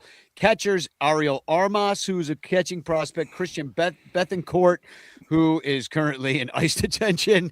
And Casey Opitz is also going to be there, another catching prospect with some pop. That kid's got some pop. And then outfielders, Brett Bateman, who I think he's got some major league experience. Dylan Carlson definitely does, and Chaz McCormick. Oh, Chaz. Yes. Fuck Chaz. Can I ask, is that a typo on Jonathan Long? Is it No. T-H-O? That's how he spells it? Yeah. God, I hate him. Chaz McCormick, I had heard of, and he kind of stinks, but he's an outfielder, negative WAR player last couple years for the Houston Astros. So that's more Chaz McCormick, sloppy second, Astro shit. Okay, so we always get on these guys for having two first names for their whole name, right? Where do we sit on guys who have two last names for their whole name? Jefferson Rojas. Those aren't even from the same cultures. Those are two separate cultures, Jefferson Rojas. Yeah, well, maybe last name Rojas is from two separate cultures. It could be. I mean, Connor is now a first name, but it's a last name. You know, Connor Schultz is a double last to me. Yeah. Connor, yeah, I'm with you on that one. So where do we come down? So like obviously Jackson, we all know two first names, bad news. Does that make two last names good news? I think it means we could go that way. We could be against two first names and two last names. Did you already delete that, butthead? No. Here you go. All right. Each of us has to pick one player. Oh, that's gonna make on there. That's going to make the team sometime this year. The first one to have their player come up to the bigs gets to tell the other gets to do a dare for the other two. Well, how about everybody else has got to send him $10? All right. Okay, but hold on. We have to remove two names from this list. Jackson Wiggins is like literally their top prospect, and everyone expects him to be up there. So like that's fair. That's betting on him, that's not fair. And Christian Bethancourt has already played for the Cubs and has been on major league rosters. I'm saying we got to take him out. Everyone else, those guys are just like, who knows? Those were my top two picks. Now I'm fucked. Exactly, because it's the only ones that could. I mean, the team is full. I mean, and Christian Bethancourt would be there if there was an injury or they carried a third catcher. That would be the only reason he would even be there. But it doesn't matter because he's going to be in Guantanamo Bay till June. But anybody else, I mean, that's why I'm saying like Dylan Carlson might maybe be my pick. Chaz McCormick might be my pick as like the poor man's Nick Castellanos, you know. Who's your pick? In the comments, Danny, it's you go. You pick. Well, that's those are you pick one. I'm going Chaz McCormick just because I hate him. Okay. Michael, who do you want? Oh, you know what? I'm always betting on the religious, the mythology, all of it. So Jeff Brigham. We're going with Jeff Brigham Young. All right. Danny, will you put a note in somewhere so we can have this for down the road? I'm gonna take Trent Thornton. Okay, so we got Trent. Ooh, I was looking at Trent Thornton too. I don't know whether those are last names or first names. Thornton is clearly a last name, but Trent, I don't know. Trent, I don't like that name. Who is it? It just makes me angry to see it written. Connor Collins. Well, what was the name we didn't like before? Oh, Brent, because we couldn't tell if it was Brent or Brett. Right. Oh yeah. Yeah. Are you just like Brett with a stuffy nose, Brent? Oh, I hate when people say Brett, but they can't pronounce Brett and they say Brent all the time. God, my name is Brent. Do you have sinus issues or is your name Brett? Work with me here, people. Work with me here. I need some pronunciation without nasality. Okay. So somebody call Pat Hughes. We need to find out what your fucking name is. Yeah. Well, I want to see how many times how many different ways a guy can say Alcantara or Alcantara on one broadcast. Yeah, it's insane how many times we hear Well, and the problem is there's multiple Alcantaras out there in the league, and they all do it different. It's almost like they got together at like a family reunion, and they're like, "Okay, this is what we're gonna do." Yeah, we'll fuck with all these Let's freaking fuck gringos. with all these gringos. Yeah. Yep. All right, let's talk about a little bit about how the Red Sox, the lovable Lou Sears' favorite team, made a trade with the Devil Magic Brewers that is going to, and this is not the only trade that the Brewers have made. They've made a couple of trades, and this is one of them. They traded away Caleb Durbin. That's a good thing for us because Caleb Durbin is. I was happy to get him. Yeah, sure. And now this is from Baseball Trade Value. So I want to shout them out because it will become relevant later when I want to piss off Michael Cotton. So the Red Sox acquired third baseman Caleb Durbin, $21.3 million surplus trade value. And utility players Andrew Monasterio, $3.7 million. This is their value on Baseball Trade Values. Anthony Siegler, $0.2 million. Okay, so Caleb Durbin doesn't make that much money. They're just saying that's what he's worth. Yeah, exactly. So because he's a young guy, he's still under control. So comp B pick. So the Red Sox, they got a lot from the Brewers. I mean, in Caleb Durbin, decent player, good third baseman, some pop in the bat. Red Sox are building themselves with Contreras to just having doubles being hit off the monster all day long. Right. Monasterio, I don't know where he fits in. Anthony Siegler, I don't know who that is. Comp B pick, whatever. That's good for nerds who think prospects are great. This is poor Anthony Siegler. Can you be disrespected more than being listed as only worth $2.3 million less than a Comp B pick? Yeah. Not even a real person, just a random general future human that might come to the team. His grandma's gonna call Rob Manfred. He was like, "What is the meaning of this?" What the fuck? I would be pissed. I'd be like, "Fuck you! I'm quitting." There's no way I'm not doing this shit anymore. If I'm $2.3 million less than a non-human. So, but who they got is this guy. The Brewers got Kyle Harrison, a left-handed pitcher who throws like 100 miles an hour.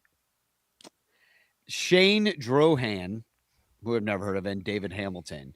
But it was rejected by their model. And I knew that would piss Michael off. Really. What do you mean rejected? What do you mean model? What do you mean? So anyway, all of the Brewers, I did text. Wait, hold on. Back up.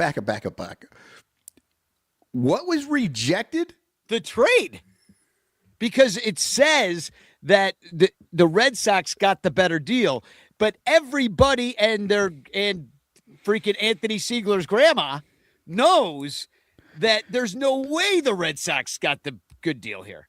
We already know that the way the Brewers operate is that even though on paper, by the baseball trade values model, it rejected this trade as something the Red Sox were completely fleecing the Brewers with. We all know that the Brewers just fleeced the Red Sox. Everybody knows that in baseball, and baseball trade values rejected the trade. What the? Oh my God, my brain is melting. You know what I'm saying? How does Red Sox Nation feel about this? I mean, I think they're happy to have Caleb Durbin. Well, you needed a third baseman because Bregman signed with the Cubs. Bring it up again. Go ahead. See what I do. We're going to bring it up all season long. All season. Lyle, I hate to tell you this. Actually, you guys aren't allowed to say his name. For the next 5 years. Don't worry, nobody's going to play next year, so it's just going to be us talking about politics. Yeah. I mean, Kyle Harrison, wasn't he in the trade for? I'm going to look it up right now. Hold on. Jordan Hicks, Rafael Devers. He was in the Devers. I was going to say he was with the Giants, and I think he came with Devers. That's right. I was going to say, am I wrong? Kyle Harrison, Shane Drohan, and David Hamilton are all major league players, right? Am I wrong about that? Well, Yeah, Kyle Harrison did. They've all played in the major leagues at some point. Yes, but Kyle Harrison's been hurt. He only pitched 12 innings. I don't give a shit. Or 20, 30, 35 innings. They listed a fake fucking idea of a player as almost the same value as Shane Drohan. Like, what the fuck? Yeah, it's all. That's not possible. Now, his grandma's going to call too. What are you doing? Trade values. So anyway, this guy's going to torment us for years. I can guarantee that the Red Sox made a terrible trade, and that the Brewers have now. Oh wait, here's our values from David Elliott. Aren't the Cardinals really the magic men when it comes to that shit though? Just fill in their roster full of like no names, and all of a sudden you're like, this guy's going to be an all-star this year. Who the fuck is he? They just traded for a guy who pitches with both of his arms. I know. Yeah. So, I mean, we're in for it. I'm just saying, like, this year, enjoy it, because the next 5 years are going to be hell when these guys figure it out. Yeah.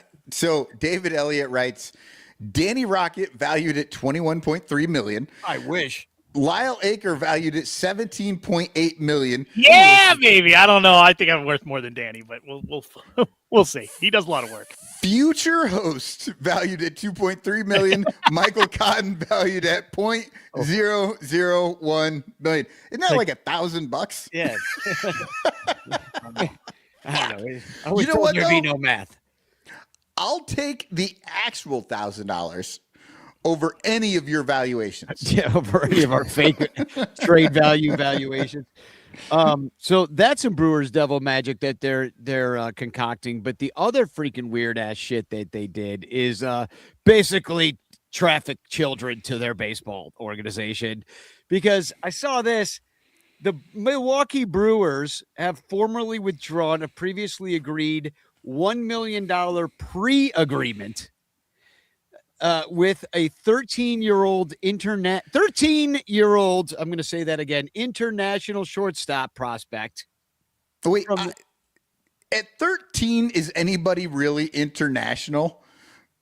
Yeah, you got a citizenship, and No, but at 13, you're generally just in one nation. You've not gone international. not an international. Well, he is now, because the Brewers got their freaking hands on him. And so he's a prospect from the 2029 class, 13. After the player tested positive for a banned substance. Now, I don't know what the banned substance was. Hopefully it was just weed or something like that. But anyway, the prospect is affiliated with the Fortuna Academy. But I was like, what the fuck are we doing? Where is the Fortuna Academy? I'm going to look that up. I think it's probably in the Dominican Republic. Yeah, because there's a place called Fortuna. How much is your childhood worth? $1 million? $1 million, you no longer get to do anything fucking fun for your child. Yeah. Like from 13 to 18, that's when you get to break all the fucking laws you want. You probably won't go to jail. If you do, they'll let you out when you're 18. Like, it's generally the free-for-all era. And for $1 million, you have to give all that up. Yeah. I don't know. Yeah, I think I'm wrong on this. I don't know. I don't know if you are. I'm like, no, maybe you just don't do all the dumb shit. Yeah, I would listen, if I could have gotten $1 million at age 13 to I don't know, not do some of the things I did, I would have certainly done here's that. the problem. When you get $1 million at 13, you can now do all the things. Yeah. How many baseball cards, Big Macs, and Penthouse magazines can you buy for $1 million? And what's the ratio? Is it equal? Burgers, porn, and baseball cards? Well, I worked at Burger King, so I got those for free. And would you still work there if you had $1 million? Oh, of course not. If I had $1 million right now, I would stop doing everything. We'd never hear from you again. I would just sit in this chair and watch all the movies I always say I was going to watch. Yeah. So so fuck the Brewers for trafficking 13-year-olds. Although we're probably doing that too down in the Dominican Republic. They've got to figure out a better way. Hold up, Danny. When you said we're probably doing that, let's be clear. Not the we, Chicago Cubs. Yeah. The Son Ranto show is not trafficking any children anywhere. Time out. How old was your son the first time that we had him on the show? I don't know, but that doesn't count as trafficking. He was here. He was here at the house. Right. I made him. So he just was here. So just slave labor. Yeah, when maybe we broke some child labor laws. Had I sent him across state lines to your house, Lyle, that would have been trafficking. Right. Okay, I understand now. So the other team I want to point out for sucking is the White Sox, which they did install bidets for this guy, Munetaka. What's his? I forget his last name, but something about his moon, and he needs to wash it with some cold water from the toilet. Yeah, he is called Munetaka. Yeah. So Murakami, that's his last. Munetaka Murakami. But the White Sox, because they're freaking morons and don't have anybody who wants to double check things that they're actually doing. They spelled his nameplate wrong on his locker, and they called him Munetaki Murakami. That's the least of the issues the White Sox have had this current week. That's what I'm starting with. Okay, good. That's just the start. They are a train wreck. Then fucking big train wreck. Yeah, you get Chris Getz, the GM of the White Sox, who they traded for a guy named Luis Angel Acuna. Yep. And he has referred to him as a switch hitter on 4 different taped and broadcasted times this offseason as Luis Angel Acuna being a switch hitter. He is not indeed a switch hitter. He is a right-handed hitter, and the GM of the team fucked that up and did not know. And look, I think you're discounting the White Sox development. He's not a switch hitter now, but he will be by the time the White Sox put him out on the field, whether he wants to or not. Okay, we need you to turn that around. We got some ideas. But here's how he tried to cover it up, because he couldn't just be like, yeah, I screwed that up. He's like, statement from Getz on Acuna. So I probably have been getting carried away describing his versatility. How embarrassing for you, Getz. You made it worse. Because we were just like, oh, he fucked it up. How many times have we fucked up on the show where we're like, well, he's a lefty, right? He's a lefty. Let me look that up. Oh, no, he's a lefty. I mean, and then we're just like, oh, I'm a fucking idiot. I didn't know. I forgot there's 1,000 players in the major leagues. I forgot the guy on another team's a lefty or righty. Nobody cares. Lau's left-handed. We never even bring it up. Why did you have to bring it up again, Danny? Every fucking time I talk to you. That's amazing, though. He's just like, I guess I was just getting too excited about his versatility. It went too far. Yeah, it went too far. He's switch hits. The guy, he used to work at a French chef kitchen with 5 stars. He misunderstood what he meant by "I'm a switch hitter." The man flew fighter jet in Nam. He's incredible. He thought he was talking about baseball. He was the prime minister of Borneo. It was him. This dude's name is Merkin as well. Yeah. Yeah. But the White Sox have lots of problems. They got broadcasters. I love the idea that this dude is both Scott Merkin and Acuna are both in the closet, and Merkin just keeps letting it out of the bag, just not realizing what he's saying. So he goes on. Getz goes on. Getz is like, oh, you're bisexual. I understand. Even though he's just right-handed, we still love him. Yeah. But he's like laid it on so thick he could play every position on the field. Why does it have to stop there? I called Luis Angel and told him that even though he's just right-handed, we still love him. Oh my God. That's So fucking funny. How embarrassing. I mean, I thought we had it bad. We do have it bad, but like not that bad. And on top of the 69 White wins. Sox, they have I think in major league sports, the worst ownership group. I don't think they're the worst in baseball, but you add the Bulls on top of it, which has been just a middling team forever, and they just got lucky with Michael Jordan, and they ended up being amazing. But they really they're a disaster. Yeah, They don't care. Know. Don't the Rockies also own I think they own a hockey team and a football team too, right? I don't know that. I don't know. Maybe, but I think the hockey and football team has actually had some success. And the Rockies are actually using the football and hockey teams' evaluation standards for their team. Correct. Yeah. But I got to shout out New Nasty Boys, Billy DeVore. I was listening to their show this week, and they were up on this Munataki. What is it? I don't know. Munataka. Yeah.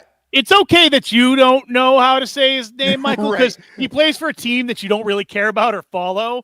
But when the organization itself and the guy responsible for knowing everyone's name spells it wrong, he still mixes up Pedro Strop and Marcus Stroman, and they're not even on the team for years. Yeah, but I don't write the checks in which they have to cash. Right. So Murakami is his name. Murakami.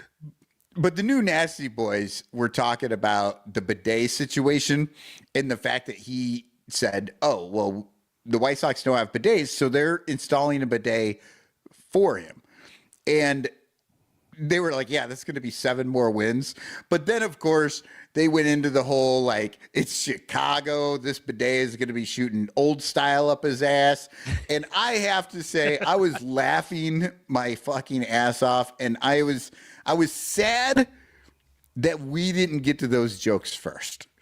But props to those guys for all the Chicago bidet jokes. Go listen to their podcast. You'll enjoy it.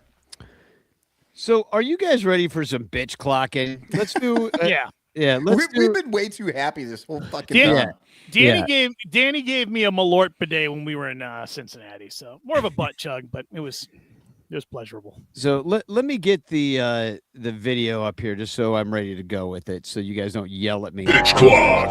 All right, there it is. All right, so you guys don't yell at me for not being prepared. But we do have a lot. So on the wheel of grievances this time. So let me go through some of these, and if there's anything that you want to stop on, maybe we'll get through the whole list, and then we'll come back. There are some repeats, of course. Yeah. Rogue Wave Creative real quick thinks the Rockies owners believe he also pwns the LA Rams. Well, we all pwn the LA Rams. Yep. So I'm going to populate see how many bitch clock topics there are here. So the first thing I saw, and this was on Twitter, is somebody said, I said, what are your Cub fans' complaints? And they said, not too many right now. And that's fair. That we've been very positive on the show. There's good reason. But then somebody feels like a kiss of death to me with some real shit. Acting mid-market. Magical thinking. God. Yes. Too many sketchy elbows. Okay. I could see that somebody looking into the future be like, I don't like these elbows in the bullpen. Yep. The 90s. I'm glad you kind of explained that elbows thing, because too many sketchy elbows really had me like confused is what they were talking about. Yeah, but you know what I mean now when you look at our bullpen. Yeah. And then the 90s, no closer. I think we have a closer, so we'll put that in. We'll keep that in there. Javi being suspended from the WBC for weed. Yes. Outrageous. So MLB, the MLB TV ESPN BS, which I don't know if you saw about that, but there's like now to get MLB TV, you need ESPN, but you can cancel it. It's a whole freaking nightmare. They're making it harder for people to consume the product is the short of that, in case you need more evidence that Rob Manfred hates baseball.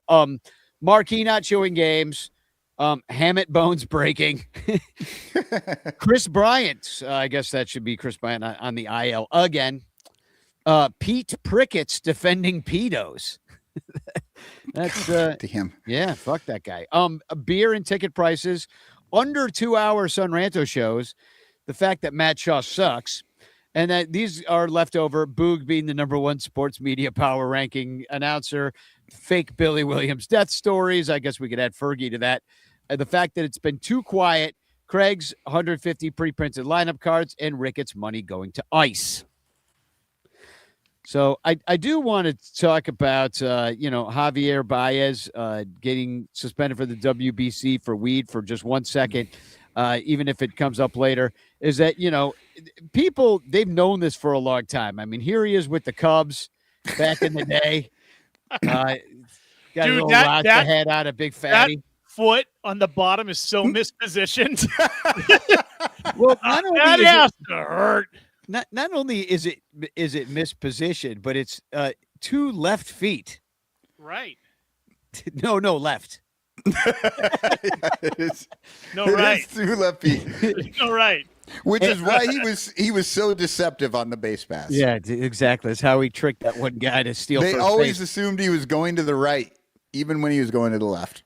So, and then I saw this from our friend Jose Orlando down in Puerto Rico, because Javi would have played for Team Puerto Rico, and he pointed out on the Discord that the World Baseball Classic kept his suspension along with the decision of the insurance company to decline coverage for Carlos Correa and Francisco Lindor, which I guess means they're not playing either because of insurance reasons. Right. I didn't even hear about that until this, but they kept all that quiet when tickets went up for sale. Lots of pissed off Puerto Ricans right now who bought tickets to that garbage. Yeah, that sucks. If anything proves that Puerto Rico is part of the United States, it's that they have insurance problems. Exactly. Like every other fucking country, no insurance problems. The United States, insurance for everybody. I mean, but honestly, I have an HOA in my building. We had a meeting the other day. Half of the HOA money goes to insurance. Half of it. Yeah, it's fucking insane. I actually threw a TFC out here for Javi since we're talking about. Oh, that's the wrong one. This one. Kara over on Blue Sky says, "You're telling me the guy who once stole first base smokes marijuana? I'm shocked. Shocked." She says, "Javi Baez will forever be in my top 5 favorite baseball players. And if you don't let him play in the WBC, it's because you hate fun." And then Jay also says they must hate fucking fun. I agree. They must. They absolutely hate fun. It's the WBC was too fun for a number of years, and they're trying to fucking bring it along the MLB lines. And then Jay said the one thing that I think we can all identify with. The one thing I have in common with Javi Baez is we have been suspended for marijuana use. Where does Jay work? But it doesn't matter. That's like the only thing we could possibly have in common with this guy. Yeah, pretty much for me. I have a magic trick that I can do. You what? I have a magic trick that I can do. You are El Mago. You could call me El Mago. People have watched me. People have been known to call me El Mago. People have watched me run and not had any clue where I was going. Every time you jump in a swimming pool, your dick disappears. So that's kind of magic. It's true. All right. I'm going to spin the wheel. What do you say? And I'll go first. I'm already Maybe. Yeah. If you want it, I could be stolen from. Oh, magical thinking. That's all you, buddy. I like that. All right. I'll take that. All right. Here we go. Magical thinking. 30 seconds to okay, I got to start over. I wasn't ready. Oh, my God. pitch clock. You have 30 seconds to pitch. Not only does magical thinking ruin Cubs fans' lives all the time because they think if you just like hope hard enough and pray hard enough that they'll be as good as the freaking Dodgers, and then you're in tears after we like lose freaking 2-3 to some freaking loser team. You know, that is your own expectation screwing that up. But I will go even further and say that magical thinking has screwed up the entire world, and it's called religion.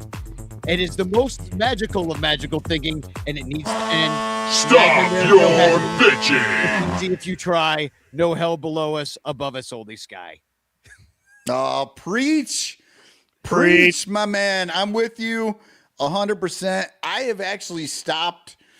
I'm like trying to stop using the word religion and just using the word mythology instead. Yeah. Like I got both of my degrees from a private mythological college. Spin that wheel. You Harry Potter? Yeah, apparently. Harry Pooter. Spin it. Let's see what I get. All right, wait. I do actually have to bail here in a little bit. Take off magical thing. Oh, I did. Okay. Here we go. Boom. Spin it. Oh God, what are we gonna get here? There's so many out here. Ooh. We kind of already talked about it, but wait, no. Nope. Into the MLB TV, okay. ESPN. Yes, and I'll add to it because this was in the comments too. Blackouts. Blackouts are part of this because they still didn't fix those. Oh yeah, that was. They did all this other shit, but they didn't fix those. That's what I was gonna actually be bitching about anyway. But all right, let's do it. Bitch clock, you have 30 seconds to bitch. Oh, cry me a fucking river. You can buy MLB TV, but you have to get ESPN. Welcome to Iowa, motherfuckers, because we have been sitting here blacked out of 1/3 of the entire fucking league our entire goddamn lives. We don't get all the teams that we want to see. We have to watch the teams on the coast. So, this whole ESPN thing doesn't fucking affect me. Stop because I live in Iowa and I'm blacked out of everything anyway. Michael's about to black out right now. Remember to breathe. Remember, how many teams are you blacked out of there? I think I saw Dominic say on my TikTok post about this that it was 6. I thought it was 7, but also it should be one of those areas you should get all the baseball, right? I'll point out they don't even have a baseball team. Right. Yeah. Like let me have it all. Let me get all the close regional teams on my TV. See, that's always been the thing that's bugged me so much about the blackouts. Like, why are you blacking out the closest teams? Those are the teams that everybody wants to see. Also, they're not that close. You're not driving to any of these stadiums for the day to make it not a blackout game. You're not the problem. It's the people who live close by if there's a problem. Yeah, any state that does not have a professional team in that sport, but Iowa has no professional teams in any sport. But if your state has no professional team, you should not be blacked out of anything. That should just be against the law. Okay, hashtag chance of the chat. I keep forgetting to say that. And it's Lyle's turn. So let's fuck it all. There we go. And what do you want to get? I don't know. Who cares? He got to choose last time, I think. He doesn't get to choose this time. Magical thinking is still in there, and I need to take this out too. Boom, boom. All right, here we go. Spin it. Round and round. Get it. I hope he gets the 90s because he's just going to be in love with that. You like this one? Too quiet. Yeah, too quiet. At least we could get it off of the list. No, I actually like it. I think Lyle can talk about anything he wants with this. That's right. Here we go. Clock, you have 30 seconds to bitch. I would say too quiet, not just in the world of the Cubs. I think baseball in general, it's just too quiet. There's not enough attention on it. It's still the greatest sport. And it's kind of disappointing to me that we just can't get a little more noise, a little more discussion. That's why shows like this and places like this are great. But I'd also just add, there's a lot of other fucking distractions in the world that need to be focused on. But guess what? I still want to talk about baseball, and I still want to watch baseball, and we need baseball. So more talk about baseball. Stop your bitching.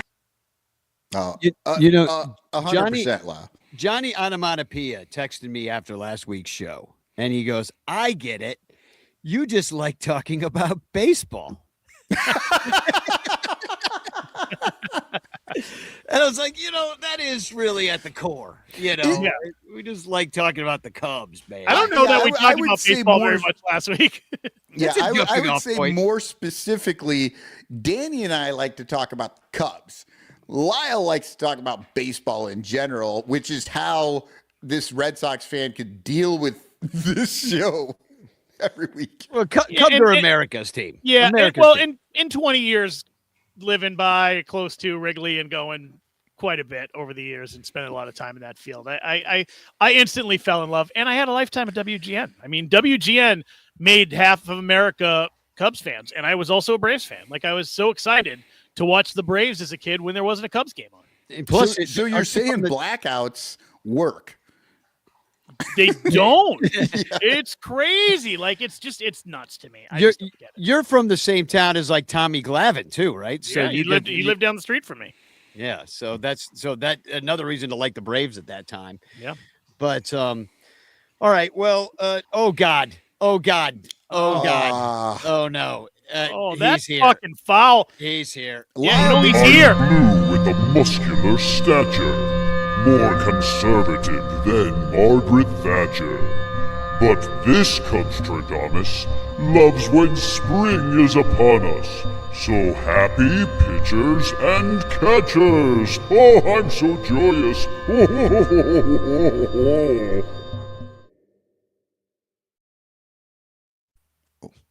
Is there just raw meat coming into that now? His hand fell off at some point. Yeah, I don't know what's happening. I feel like the first time that me and Lyle ever did LSD. I kind of feel the same as I did that day in New York. Except for that was enjoyable. Smells like New York too. Kinda. It was kind of enjoyable. He does smell like New York on a nice summer day. With a garbage strike. He was actually kind of feeling positive, though. I'll say. I can't say the same for Cubes fan, who also sent in a little video that he wanted to share. I'm happy it's pitchers and catchers and spring training and everything, but seriously, if I wanted to watch guys stretch, I would actually go to the gym that I pay $25 a month for, you know? So get ready for more AI Cubes fan, because I have fun making little videos with him. Wait till Cubes fan finds out about the hot springs and going and hanging out with the guys in the hot springs. Those were the days. That's when spring training was making ball players. Yeah. David Elliott with a great comment. To be honest, Lyle liked this show better when the Sox had won a World Series and the Cubs 100%. had not. 100%. It was fun to be a Cubs fan back then. Now there's all these people with expectations. It's ridiculous. Yeah. Danny, you gonna make your way to Arizona? I can't this year. I'm busy. I'm doing a bunch of shows at Trapdoor, and which is great because I really like doing shows at Trapdoor. So come see the shows at Trapdoor. We open in mid-March. We got another show opening after that. So I'm just busy, and but I would like to go. Although the whole spring training thing has it's over at skis for me. I did it a bunch. It's so expensive. So expensive now. It's kind of like it's nice to get in out of the cold, but whatever. It's not happening this year. But instead, we're going to get together, and I'll mention it again. I mentioned at the beginning of the show that we're going to get together on March 1st. I've made a partyful invite, and you can just come hang out at Almost Home, which is just north of Wrigley Field in Wrigleyville on Grace and Clark, right kitty corner to the Obvious Shirt store. Join on. I'm going to be bringing a bunch of people's calendars there, so it's kind of a calendar release party, if you will. Do me a favor and shoot me an invite so I can not even reject you, but just know I'm just going to ignore it. Just to make me feel a little sad inside that I don't have friends. Hey, Danny, real quick. Since we're getting to the end of the show and you're going through all these things, I do have to get rolling here. I got to go pick Emily up from work. But before I go, I wanted to announce, okay, I'm turning half a century on March 10th. So from now until then, if anybody would like to join a little fundraiser for my radio station, KICI Radio 105.3 in Iowa City, we have zero money. We have no money ever for anything, and we need things. You can go to KICIradio.org, and there's a spot where you can give money through PayPal or whatever. I'm dropping the link. KICI.org.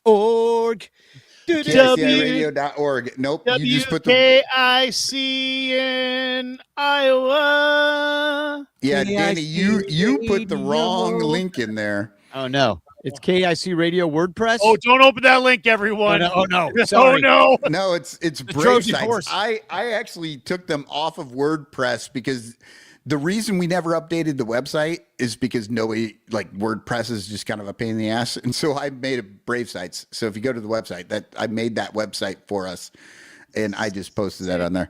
Oh, okay. Cool. But KICIradio.org will get you there. And KICI. please give a little, like, just like, I don't need anything. I'm old enough to the point where there's nothing more I need. I can just die now and I'll have everything. So yeah, you can't buy funny. KICIradio.bravesites.com. Yeah, just give the KICI radio, because outside of this, that's the other thing that I give my time freely to, and it would be nice if they could stick around so that I could do that more. I want to take a tour of it, and I will definitely give some. Dude, it is a money. closet. Well, it is like literally. This is surprising. Like, look, we're on TV right now. I was gonna say I've been in the room that you're in. It's bigger than our studio. We have nothing, and what's great is I actually just recently filmed a thing where no, there's a local place doing I saw the redacted file on doing the public website. media, and so I had to go do an. Yeah, I did a little interview talking about KICI Radio. And, KICI Radio. And when that's available, I'll let everybody know, but that won't be until May. But yeah, they're doing a video thing talking about all these things, and they were just like, let me film the studio. And I'm like, okay, well, if you want to get the whole studio, you're going to have to stand in the doorway and just turn to your left and turn to your right, and you're done. That's the whole thing. It's too small. All you need. All you need. But yeah, so if everybody out there could just drop a few bucks in the bucket there, I would really appreciate it. If anyone's got a spare mill or two, just put it in there too. Oh yeah, absolutely. You get a bigger antenna.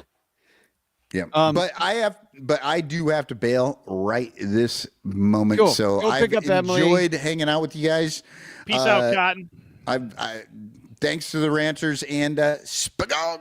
Look out. All right. Well, So I also have another. If you have any extra money that you want to drop, there is a GoFundMe going for Tim Shockley. He's one of the ranters. His wife Ellen been in and out of the hospital. Things going on. Everybody's always embarrassed to say that they need money at this time. So it's really up to everybody else to just promote this. So anyway, I'm promoting it. Tim and Ellen Shockley, they are Bleacher Bums, longtime ranters. Tim's very funny, cool guy, rock and roller. And anyway, if Freddie Vetter, I think is what his Facebook is on the Ranters page. So he's on there one of the Bleacher Banter guys. And in fact, he might have started Bleacher Banter, which is a place that Bleacher fans share tickets at face value. Anyway, he's a big part of the community. Could use a little bit of help right now. If you have a little bit extra money for Tim and Ellen Shockley. How's she doing? It was about a week ago when this happened, right? Yeah. She's still sedated? Well, she came home and then had to go back. So she had been intubated actually. So she was on oxygen. I'm not sure. Tim's keeping everybody up to date. So sending you love, Tim, and your wife. That's fucking rough, man. Yeah, it freaking sucks. Anyway, I hope to see everybody on March 1st. Once again, Ranter Fest, June 6th, Cincinnati, 9/19. Save those dates. And hashtag chance in the chat. And I do have a TFC, actually. I think I got to get to that page. And do I have one? Me and Michael had Javi and Nick the Stick. So I think we kind of did them already. You know what? I had a TFC, but it was to try to get Cotton mad. So I'm gonna have to save it for next week. But I had another one of Jameson Tyone. And I mean, you could just preview the one to get Michael mad, just to get everybody going, so they're all in on the joke. Okay, all right. So because it's about AI, and Cole Wright actually shared this, the Cubs broadcaster. He said, this was an ad on my Google feed. So this is what we're doing now, SMH. And what it is this ad for your ticket to a career in baseball analytics online course, 12 classes, 6 weeks, 6 home tasks, whatever the hell that means. Oh, I guess doing tasks at home. Yeah. Home task? What is that? I call it a chore. 6 homework assignments. I don't know what. Yeah, homework, right? Yeah, I guess. And an industry, and your instructor is an industry expert working for an MLB team. Okay. So I don't know who it would be. They'd probably pair you with somebody. Maybe they got multiple people teaching these online courses. Learn to build. It's Ricketts. He's going to tell you everything he knows about baseball. He's like, well, you just need a lot of money and you just own a baseball team. It's easy as that. Yeah. Just have your dad become a billionaire. Plug it into baseball Losers. GPT and then plug it into baseball. Baseball just have it running for you. Have it running for you. Just clear 8% per year. Like running a casino. Jed's just there for me to yell at him. He doesn't do anything. So anyway, I knew it'd piss off Cotton because this being an actual job. And in fact, I thought it'd be hilarious if we bought this course for him. Like we should do weird shit this year. And like buy the bus bench. How much is it? I don't know. I didn't look into it. Might be worth it. It might be worth it. Can you imagine? Like he totally like turns from Saul to Paul and sees the light, and is just like, "Oh my God, I didn't understand baseball analytics until I took this course. Now I am the biggest BAM there is." And then he gets hired by the Cardinals, the only team that wants him. They'll hire him, and he brings them a World Series. We'll hate him forever. Oh God, it could happen. So Jameson Tyone, apparently he was getting trolled on Twitter. Jameson is a solid pitcher. Don't troll him. Don't troll the players. We need them. Yeah, unless they're being racist or something, then you can troll the hell out of them. He said, that's my sign to log off for the season. Ha ha ha. Emoji. Felt great about my work today, but where I'm at on February 11th, P.S. Twitter trolls, mid-season form isn't a diss when you give up 3 runs or less in 19 of 23 starts and start meaningful playoff games. Yeah, winky emoji. And Sancho's little helper said, they hate us because they ain't us. Anus. He said anus. I like it. Yeah. That's so funny. yeah. All right. That's I have a terrible one, but I'm like, should I share it? People are gonna hate this. People are gonna hate it. I've already been I have been cheeky enough out there yelling at people about their opinions for all off season. Well, for a while now.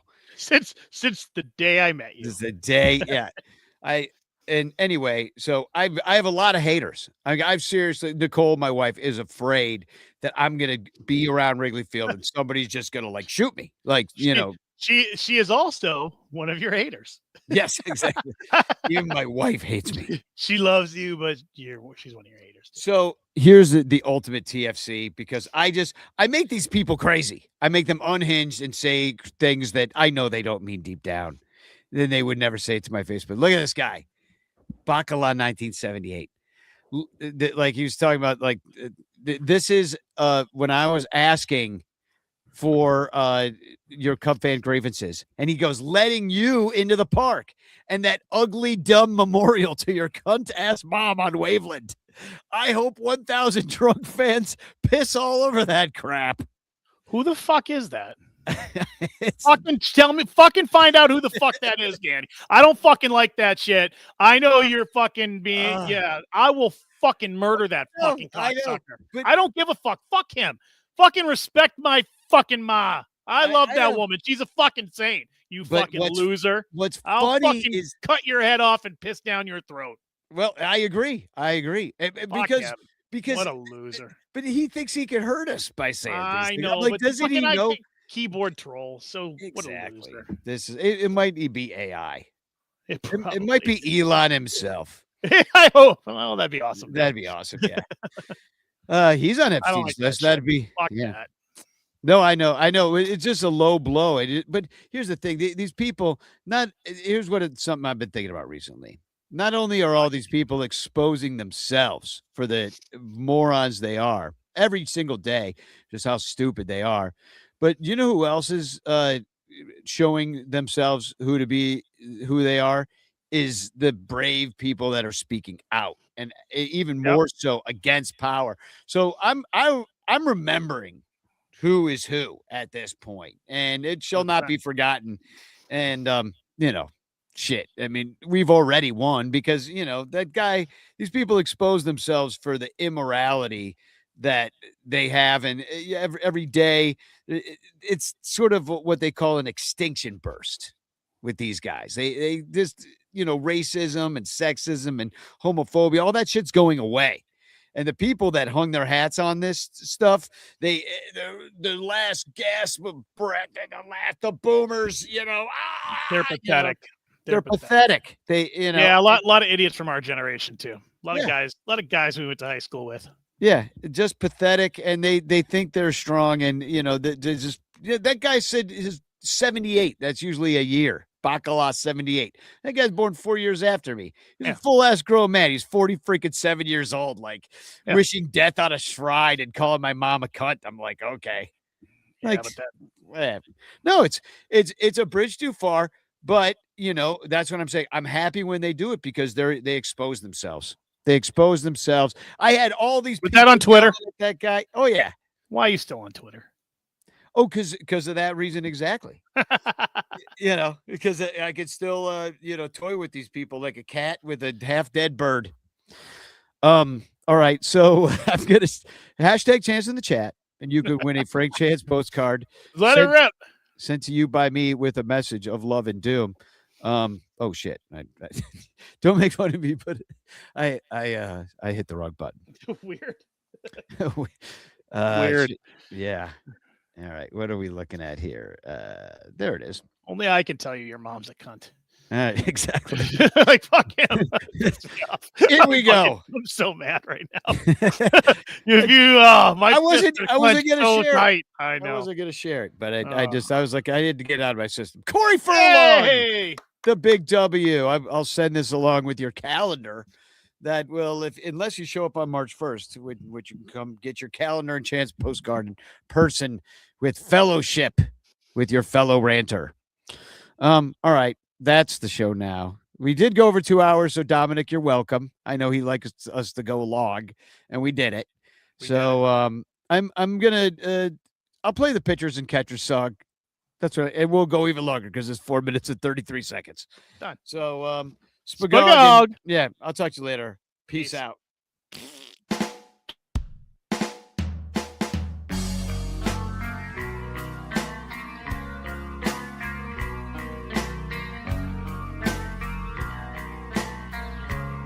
Hey, Danny, how was your winter, man? It sucked. How about them Cubs? What an offseason!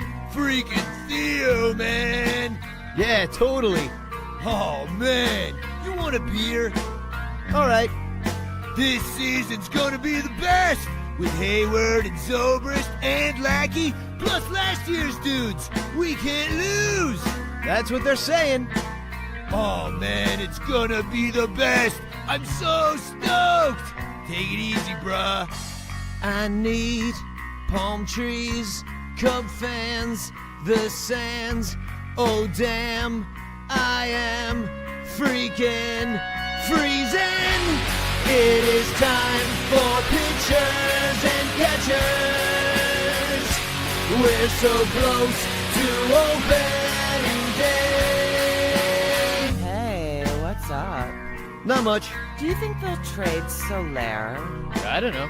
I think they'll probably get a pitcher for him.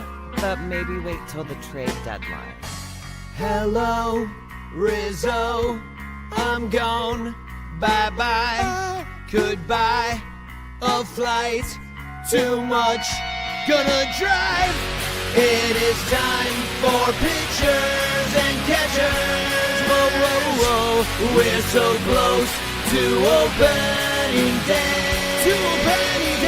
In Arizona, watching Cubs baseball. Drinking lots of beer, out in the sun.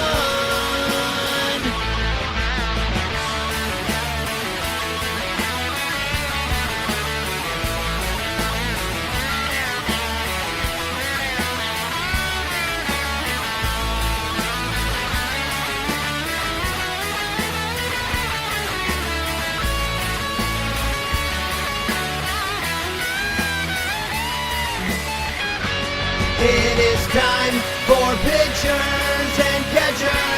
Whoa, whoa, whoa, we're so close to opening day. In Arizona, watching Cubs baseball. Drinking lots of beer, out in the sun. It is time for pitchers and catchers. Whoa, whoa, whoa, we're so close to opening day. In Arizona, watching Cubs baseball. Drinking lots of beer,